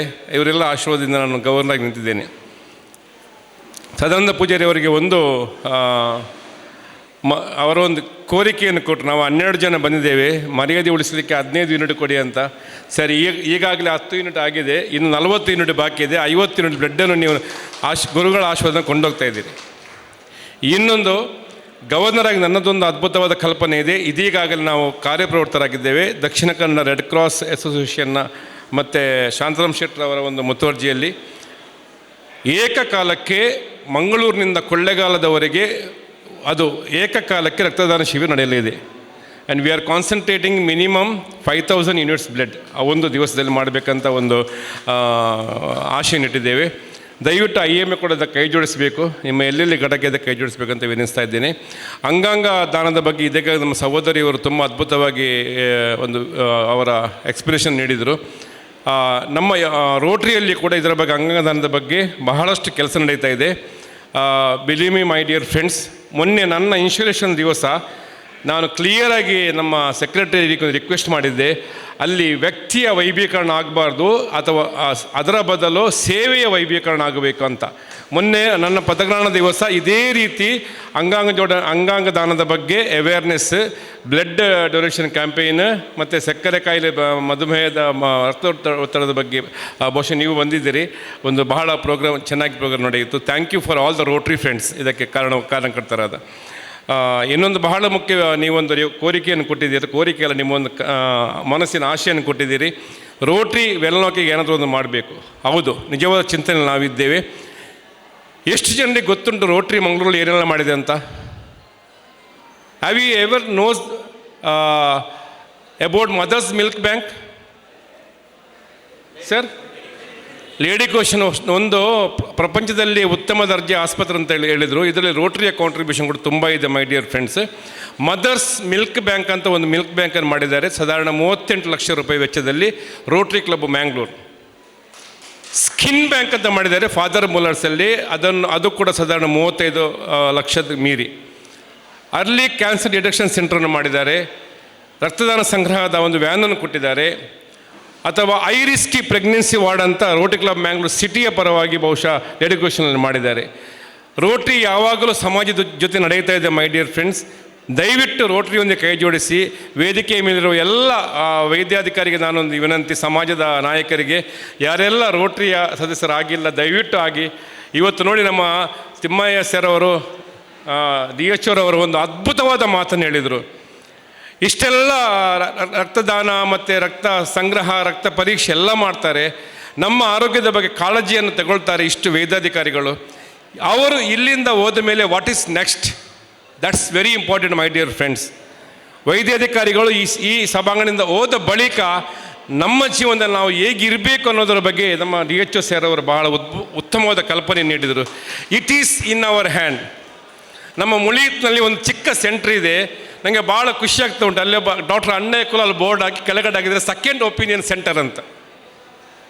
ನನಗೆ ಭಾಳ ಆಶ್ಚರ್ಯ ಆಗ್ತಿದೆ, ಸೆಕೆಂಡ್ ಒಪಿನಿಯನ್ ಸೆಂಟರ್ ಒಂದು ಇದೆಯಾ ಅಂತ. ಅಲ್ಲಿ ಓದಕ್ಕೂ ನನಗೆ, ನಾನು ಫಸ್ಟ್ ಹೋದಾಗ ನನಗೆ ಒಂದು ಚಾರ್ಟ್ ಕೊಟ್ಟರು, ಇದೀಗೊಂದು ಪೂರ ತಿಂಡ್ರ ಹಾಪಣದ ಆಲ ಬರ್ಚಿ ಅಂತ ಹೇಳಿದರು, ಒಂದು ಹ್ಯಾಂಡ್ ಬಿಲ್ ಕೊಟ್ಟು. ಈಗ ನೆನಪಿದೆ. ಇಂಥ ಉತ್ತಮ ವೈದ್ಯರು ನಮ್ಮಲ್ಲಿ ಇಂದು ಇದ್ದಾರೆ. ವೈದ್ಯೋ ನಾರಾಯಣ ಹರಿಗೆ ಅರ್ಥಪೂರ್ಣವಾದ ಕಲ್ಪನೆಯನ್ನು ಕೊಡುವಂಥ ವೈದ್ಯರೆಲ್ಲ ಸ್ಟೇಜಲ್ಲಿದ್ದಾರೆ. ಅವರಿಗೊಂದು ಚಪ್ಪಾಳೆ ಕೊಡಬೇಕು ಎಲ್ಲರೂ. ಅಲ್ಲಿ ಸ್ವಯಂ ಸೇವಕರ ಕೆಲಸ ಮಾಡ್ತಿದ್ದಾರೆ. ನಾನು ಗುರುಗಳ ಹತ್ರ ಇಷ್ಟೇ ಬೇನತಿ, ಎಲ್ಲರಿಗೂ ಆಶೀರ್ವಾದ ಕೊಡಿ ಗುರುಗಳೇ, ಎಲ್ಲರ ಕನಸನ್ನು ನನಸು ಮಾಡಿ ಉತ್ತಮವಾದ ಸ್ವಾಸ್ಥ್ಯವಾದ ಸಮಾಜವನ್ನು ನಿರ್ಮಾಣ ಮಾಡಿ. Because we want to build a healthy India forever. Thank you very much. ಧನ್ಯವಾದಗಳು ಸರ್. ತಮ್ಮ ಉಪಸ್ಥಿತಿ ಈ ಒಂದು ಕಾರ್ಯಕ್ರಮಕ್ಕೆ ಗೌರವ ಹಾಗೂ ಮೆರುಗನ್ನು ತಂದಿದೆ. ತಮ್ಮ ಈ ಸ್ಫೂರ್ತಿದಾಯಕ ಮಾತುಗಳಿಗೆ ಹೃತ್ಪೂರ್ವಕ ಧನ್ಯವಾದಗಳು. ಈಗ ಈ ಕಾರ್ಯಕ್ರಮದ ಕೊನೆಯ ಹಂತವಾಗಿ ಕೃತಜ್ಞತೆಗಳನ್ನು ಸಲ್ಲಿಸಲು ಬರುತ್ತಿದ್ದಾರೆ ಜಯಪ್ರಕಾಶ್ ರವರು. ದಕ್ಷಿಣ ಕನ್ನಡ ಆರೋಗ್ಯ ಮತ್ತು ಕುಟುಂಬ ಕಲ್ಯಾಣ ಇಲಾಖೆ, ಬಂಟ್ವಾಳ ತಾಲೂಕು ಬಿಲ್ಲವ ಸಮಾಜ ಸೇವಾ ಸಂಘ, ಯೋಹಾಯಿನ್ ರಿಜಿಸ್ಟರ್ ಬಂಟ್ವಾಳ ಘಟಕ, Rotary club Bantwal, Rotary club BC road city, ಇದರ ಒಂದು ಸಂಯುಕ್ತ ಆಶ್ರಯದಲ್ಲಿ ನಡೆಯುವಂಥ ಈ ಆರೋಗ್ಯ ತಪಾಸಣೆ ಮತ್ತು ರಕ್ತದಾನ ಶಿಬಿರಕ್ಕೆ ಆಗಮಿಸಿ ಇವತ್ತು ನಮ್ಮ ಆರೋಗ್ಯದ ಬಗ್ಗೆ ಪರಿಪೂರ್ಣವಾಗಿ ಮಾಹಿತಿಯನ್ನು ಕೊಟ್ಟಂಥ ನಮ್ಮ ಸಮಾರಂಭದ ಉದ್ಘಾಟಕರಾದ ಡಾಕ್ಟರ್ ತಿಮ್ಮಯ್ಯ ಹಾರ್ ಇವರಿಗೆ ನಿಮ್ಮೆಲ್ಲರ ಪರವಾಗಿ ಹೃತ್ಪೂರ್ವಕವಾದ ಧನ್ಯವಾದವನ್ನು ಕೋರುತ್ತೇನೆ. ಅದೇ ರೀತಿ ಮುಖ್ಯ ಅತಿಥಿಯಾಗಿ ಇವತ್ತು ಭಾಳ ಒಳ್ಳೆಯ ರೀತಿಯಲ್ಲಿ ನಮಗೆ ಮಾತಾಡಿ ಉತ್ತಮ ಒಂದು ವಾಗ್ಮಿ ಅಂತ ಹೇಳಬೇಕು. ಸತೀಶ್ ಬೋಳಾರು, ಜಿಲ್ಲಾ ರಾಜ್ಯಪಾಲರು, ರೋಟರಿ ಜಿಲ್ಲೆ 3181, ಇವರಿಗೂ ಹೃತ್ಪೂರ್ವಕವಾದ ಅಭಿನಂದನೆ. ಅದೇ ರೀತಿ ಗೌರವ ಅತಿಥಿಗಳಿರುವಂಥ ಡಾಕ್ಟರ್ ಅಶೋಕ್ ಕುಮಾರ್ ರೈ, ತಾಲೂಕು ಆರೋಗ್ಯ ಕೇಂದ್ರಾಧಿಕಾರಿ ಬಂಟ್ವಾಳ, ಇವರಿಗೂ ಅಭಿನಂದನೆಗಳು. ಅದೇ ರೀತಿಯಾಗಿ ನಮ್ಮ ಬಂಟ್ವಾಳ ತಾಲೂಕು ಬಿಲ್ಲವ ಸಮಾಜ ಸೇವಾ ಸಂಘದ ಅಧ್ಯಕ್ಷರಾದ ಭುವನೇಶ್ ಪಚ್ಚನಡ್ಕ ಇದ್ದಾರೆ, ಅವರಿಗೂ ಧನ್ಯವಾದಗಳು. ಅದೇ ರೀತಿಯಾಗಿ ನಮ್ಮ ಯುವವಾಹಿನಿ ಕೇಂದ್ರ ಸಮಿತಿ ಇದರ ಅಧ್ಯಕ್ಷರಾದಂಥ ಅಶೋಕ್ ಕುಮಾರ್ ಪಡ್ಡು ಇದ್ದಾರೆ, ಅವರಿಗೂ ಧನ್ಯವಾದಗಳು. ಅದೇ ರೀತಿ ಅಧ್ಯಕ್ಷರು ಯುವವಾಹಿನಿ ಬಂಟ್ವಾಳ ಘಟಕ ಇದರ ಅಧ್ಯಕ್ಷರಾದಂಥ ಕಿರಣ್ ಪೂಂಜರ್ಗೌಡಿದ್ದಾರೆ, ಅವರಿಗೂ ಧನ್ಯವಾದಗಳು. ಅದೇ ರೀತಿ ಅಧ್ಯಕ್ಷರು ಬಂಟ್ವಾಳ ರೋಟರಿ ಕ್ಲಬ್ಬು ಅದರ ಅಧ್ಯಕ್ಷರಾದಂಥ ರೋಟೇರಿಯನ್ ರವಿಚಂದ್ರ ಬಂಟ್ವಾಳ ಇದ್ದಾರೆ, ಅವರಿಗೂ ಧನ್ಯವಾದಗಳು. ಅದೇ ರೀತಿ ಅಧ್ಯಕ್ಷರು Bantwal Rotary club BC road city ಅದರ ಅಧ್ಯಕ್ಷರಾದ ನನ್ನ ಮಿತ್ರರಾದಂಥ ಪ್ರಶಾಂತ್ ಕಾರಂತ್ ಇದ್ದಾರೆ, ಅವರಿಗೂ ಧನ್ಯವಾದಗಳು. ಅದೇ ರೀತಿ ಕರಾವಳಿ ವಿಭಾಗದ ಅಧ್ಯಕ್ಷರು ಹಾಗೂ ಕರ್ನಾಟಕ ರಾಜ್ಯ ಕುಲಾಲ ಕುಂಬಾರ ಯುವ ವೇದಿಕೆ ಹಾಗೂ ಮಹಿಳಾ ಸಂಘಟನೆ ಒಕ್ಕೂಟ ಮಂಗಳೂರು ಇದರ ಅಧ್ಯಕ್ಷರಾದಂಥ ಶ್ರೀ ಸುಕುಮಾರ್ ಬಂಟ್ವಾಳ ಇದ್ದಾರೆ, ಅವರಿಗೂ ಧನ್ಯವಾದಗಳು. ಅದೇ ರೀತಿಯಾಗಿ ಈ ಒಂದು ಕಾರ್ಯಕ್ರಮದ ಒಂದು ಮುಖ್ಯ ಆಯೋಜಕರಾದಂಥ ನಮ್ಮ ಅಧ್ಯಕ್ಷರ HMA ಮಂಗಳೂರು ಇದರ ಡಾಕ್ಟರ್ ಸದಾನಂದ ಪೂಜಾರಿ ಅವರಿದ್ದಾರೆ, ಅವರಿಗೂ ಧನ್ಯವಾದಗಳು. ಅದೇ ರೀತಿ ಕಾರ್ಯದರ್ಶಿ ಆದಂಥ HMA ಮಂಗಳೂರು ಇದರ ಡಾಕ್ಟರ್ ಪ್ರಕಾಶ್ ಹರಿಚಂದ್ರ ಇದ್ದಾರೆ, ಅವರಿಗೂ ಧನ್ಯವಾದಗಳು. ಅದೇ ರೀತಿ HMA ಕಾಚಂಚಿ ಆದ ಡಾಕ್ಟರ್ ಜೂಲಿಯನ್ ಸಲ್ಡಾನ್ ಇದ್ದಾರೆ, ಅವರಿಗೂ ಧನ್ಯವಾದಗಳು. ಅದೇ ರೀತಿ ಬೇರೆ ಬೇರೆ ಥರದ ಡಾಕ್ಟರ್ ಆದಂಥ ಡಾಕ್ಟರ್ KR ಕಾಮತ್ ಇದ್ದಾರೆ, ಅವರಿಗೂ ಧನ್ಯವಾದಗಳು. ಡಾಕ್ಟರ್ ಆನಂದ್ ಬಂಗೇರ್ ಇದ್ದಾರೆ, ಧನ್ಯವಾದಗಳು. ಡಾಕ್ಟರ್ ಅಣ್ಣಯ್ಯ ಕುಲಾಲ್ರಿದ್ದಾರೆ, ಅವರು ಮಾತಾಡಿಲ್ಲ, ಬಟ್ ಅವರ ಜನಸ್ನೇಹಿ ಒಂದು ಡಾಕ್ಟರ್ನ ಬಗ್ಗೆ ನಮ್ಮ ಇವರು ಹೇಳಿದರು, ಬಟ್ ಅವರಿಗೆ ಧನ್ಯವಾದಗಳು. ಅದೇ ರೀತಿಯಾಗಿ ಡಾಕ್ಟರ್ ಸಂಬೋಧ್ ಕುಮಾರ್ ರೈ ಅವರಿಗೂ ಧನ್ಯವಾದಗಳು. ಅದೇ ರೀತಿ mister Antony blood bank manager ಇದ್ದಾರೆ, ಅವರಿಗೂ ಧನ್ಯವಾದಗಳು. ಅದೇ ರೀತಿ ಗೀತಾ ಜಗದೀಶ್ ಕಾರ್ಯದರ್ಶಿ ಯುವವಾಹಿನಿ ಬಂಟ್ವಾಳ, ಅವರಿಗೂ ಧನ್ಯವಾದಗಳು. ಅದೇ ರೀತಿಯಾಗಿ ಶೇಖರ್ ಪೂಜಾರಿ ಆರೋಗ್ಯ ನಿರ್ದೇಶಕರು, ಅವರಿಗೂ ಬಂಟ್ವಾಳ, ಅವರಿಗೂ ಧನ್ಯವಾದಗಳು. ಅದೇ ರೀತಿಯಾಗಿ ಕ್ಯೂನಿಕ್ಸ್ನ ಮಾಜಿ ಅಧ್ಯಕ್ಷರು ಹಾಗೂ ಬಂಟ್ವಾಳ ತಾಲೂಕು ಬಿಲ್ಲವ ಸಮಾಜ ಸೇವಾ ಸಂಘದ ಅಧ್ಯಕ್ಷರಾದಂಥ ನಮ್ಮ ಬಗ್ಗೆ ಇವತ್ತು ಒಳ್ಳೆಯ ರೀತಿಯಲ್ಲಿ ಮಾತಾಡಿ ನಮ್ಮ ಉರಿದಿಬ್ಬಿಸಿದಂಥ ಹರಿಕೃಷ್ಣ ಬಂಟ್ವಾಳ ಇದ್ದಾರೆ, ಅವರಿಗೆ ಧನ್ಯವಾದಗಳು. ಅದೇ ರೀತಿಯಾಗಿ ನಮ್ಮ ಬೂಡದ ಅಧ್ಯಕ್ಷರಾದಂಥ ಬೇಬಿ ಕುಂದವರು ಈಗ ತಾನೇ ಕಾರ್ಯಕ್ರಮ ನಿಮಿತ್ತ ಹೋಗಿದ್ದಾರೆ, ಅವರಿಗೂ ಧನ್ಯವಾದಗಳು. ಅದೇ ರೀತಿಯಾಗಿ ಇವತ್ತು ನಮಗೆ ಬಹುಶಃ ಒಂದು PSC ಟೆಸ್ಟ್ ಅಂದರೆ ಅದಕ್ಕೆ ಹೊರಗಡೆ ನಾವು ಪ್ರೈವೇಟಾಗಿ ಮಾಡೋದಿದ್ರೆ 1,500ದಿಂದ 2,000 ರೂಪಾಯಿಗೆ ಚಾರ್ಜ್ ಇದೆ. ಆ PSC ಟೆಸ್ಟ್ ಮಾಡಿ ಅದರ ಆರ್ಗನೈಸ್ ಮಾಡಿದಂಥ ಸನ್ ಫಾರ್ಮಾ ಹಾಗೂ ಅಲ್ಕೇಮ್ ಹಾಗೂ ಇಪ್ಕಾ ಇವರಿಗೆಲ್ಲರಿಗೂ ಈ ಎಲ್ಲ ಸಂಸ್ಥೆಗೂ ಧನ್ಯವಾದಗಳು. ಅದೇ ರೀತಿ ಬಂದಿರತಂಥ ಇವತ್ತು ರಕ್ತದಾನ ಮಾಡಲಿಕ್ಕೆ ಬಂದಿರತಂಥ ಅದೇ ಆರೋಗ್ಯ ಶಿಬಿರ, ಅದಕ್ಕೆ ಆರೋಗ್ಯದ ತಪಾಸಣೆ ಮಾಡಿರತಕ್ಕಂಥ ತಮಗೆಲ್ಲರಿಗೂ ಧನ್ಯವಾದ ಮಾಡುತ್ತಾ ನನ್ನ ಧನ್ಯವಾದ ಭಾಷೆಯನ್ನು ಮುಕ್ತಾಯಗೊಳ್ತೇನೆ. ಜೈ ಹಿಂದ್, ಜೈ ಕರ್ನಾಟಕ, ಜೈ ನಾರಾಯಣ ಗುರು. ಅರ್ಪಣೆ ಮಾಡಿದಂತಹ ಶ್ರೀ ಜಯಪ್ರಕಾಶ್ ಅವರಿಗೂ ಕೂಡ ಧನ್ಯವಾದಗಳು. ಇಂದಿನ ಈ ಆರೋಗ್ಯ ತಪಾಸಣಾ ಹಾಗೂ ರಕ್ತದಾನ ಶಿಬಿರದ ಉದ್ಘಾಟನಾ ಸಮಾರಂಭದಲ್ಲಿ ಭಾಗವಹಿಸಿದ ಕಾರ್ಯಕ್ರಮಕ್ಕೆ ಮೆರುಗು ತಂದ ಎಲ್ಲ ಗಣ್ಯರಿಗೆ, ವೈದ್ಯರಿಗೆ, ರಕ್ತದಾನಿಗಳಿಗೆ, ಸ್ವಯಂ ಸೇವಕರಿಗೆ ಹಾಗೂ ಉಪಸ್ಥಿತರಾದಂತಹ ಪ್ರತಿಯೊಬ್ಬರಿಗೂ ಹೃತ್ಪೂರ್ವಕ ಧನ್ಯವಾದಗಳು. ನೀವು ದಾನ ಮಾಡುವ 1 ಯೂನಿಟ್ ರಕ್ತ ಯಾರಿಗೋ ಒಂದು ಹೊಸ ಜೀವನದ ಆಶಾಕಿರಣ ಎಂದು ಹೇಳುತ್ತಾ ಇಂದಿನ ಈ ಸಭಾ ಕಾರ್ಯಕ್ರಮಕ್ಕೆ ನಾನು ಮುಕ್ತಾಯವನ್ನು ಸಲ್ಲಿಸುತ್ತೇನೆ.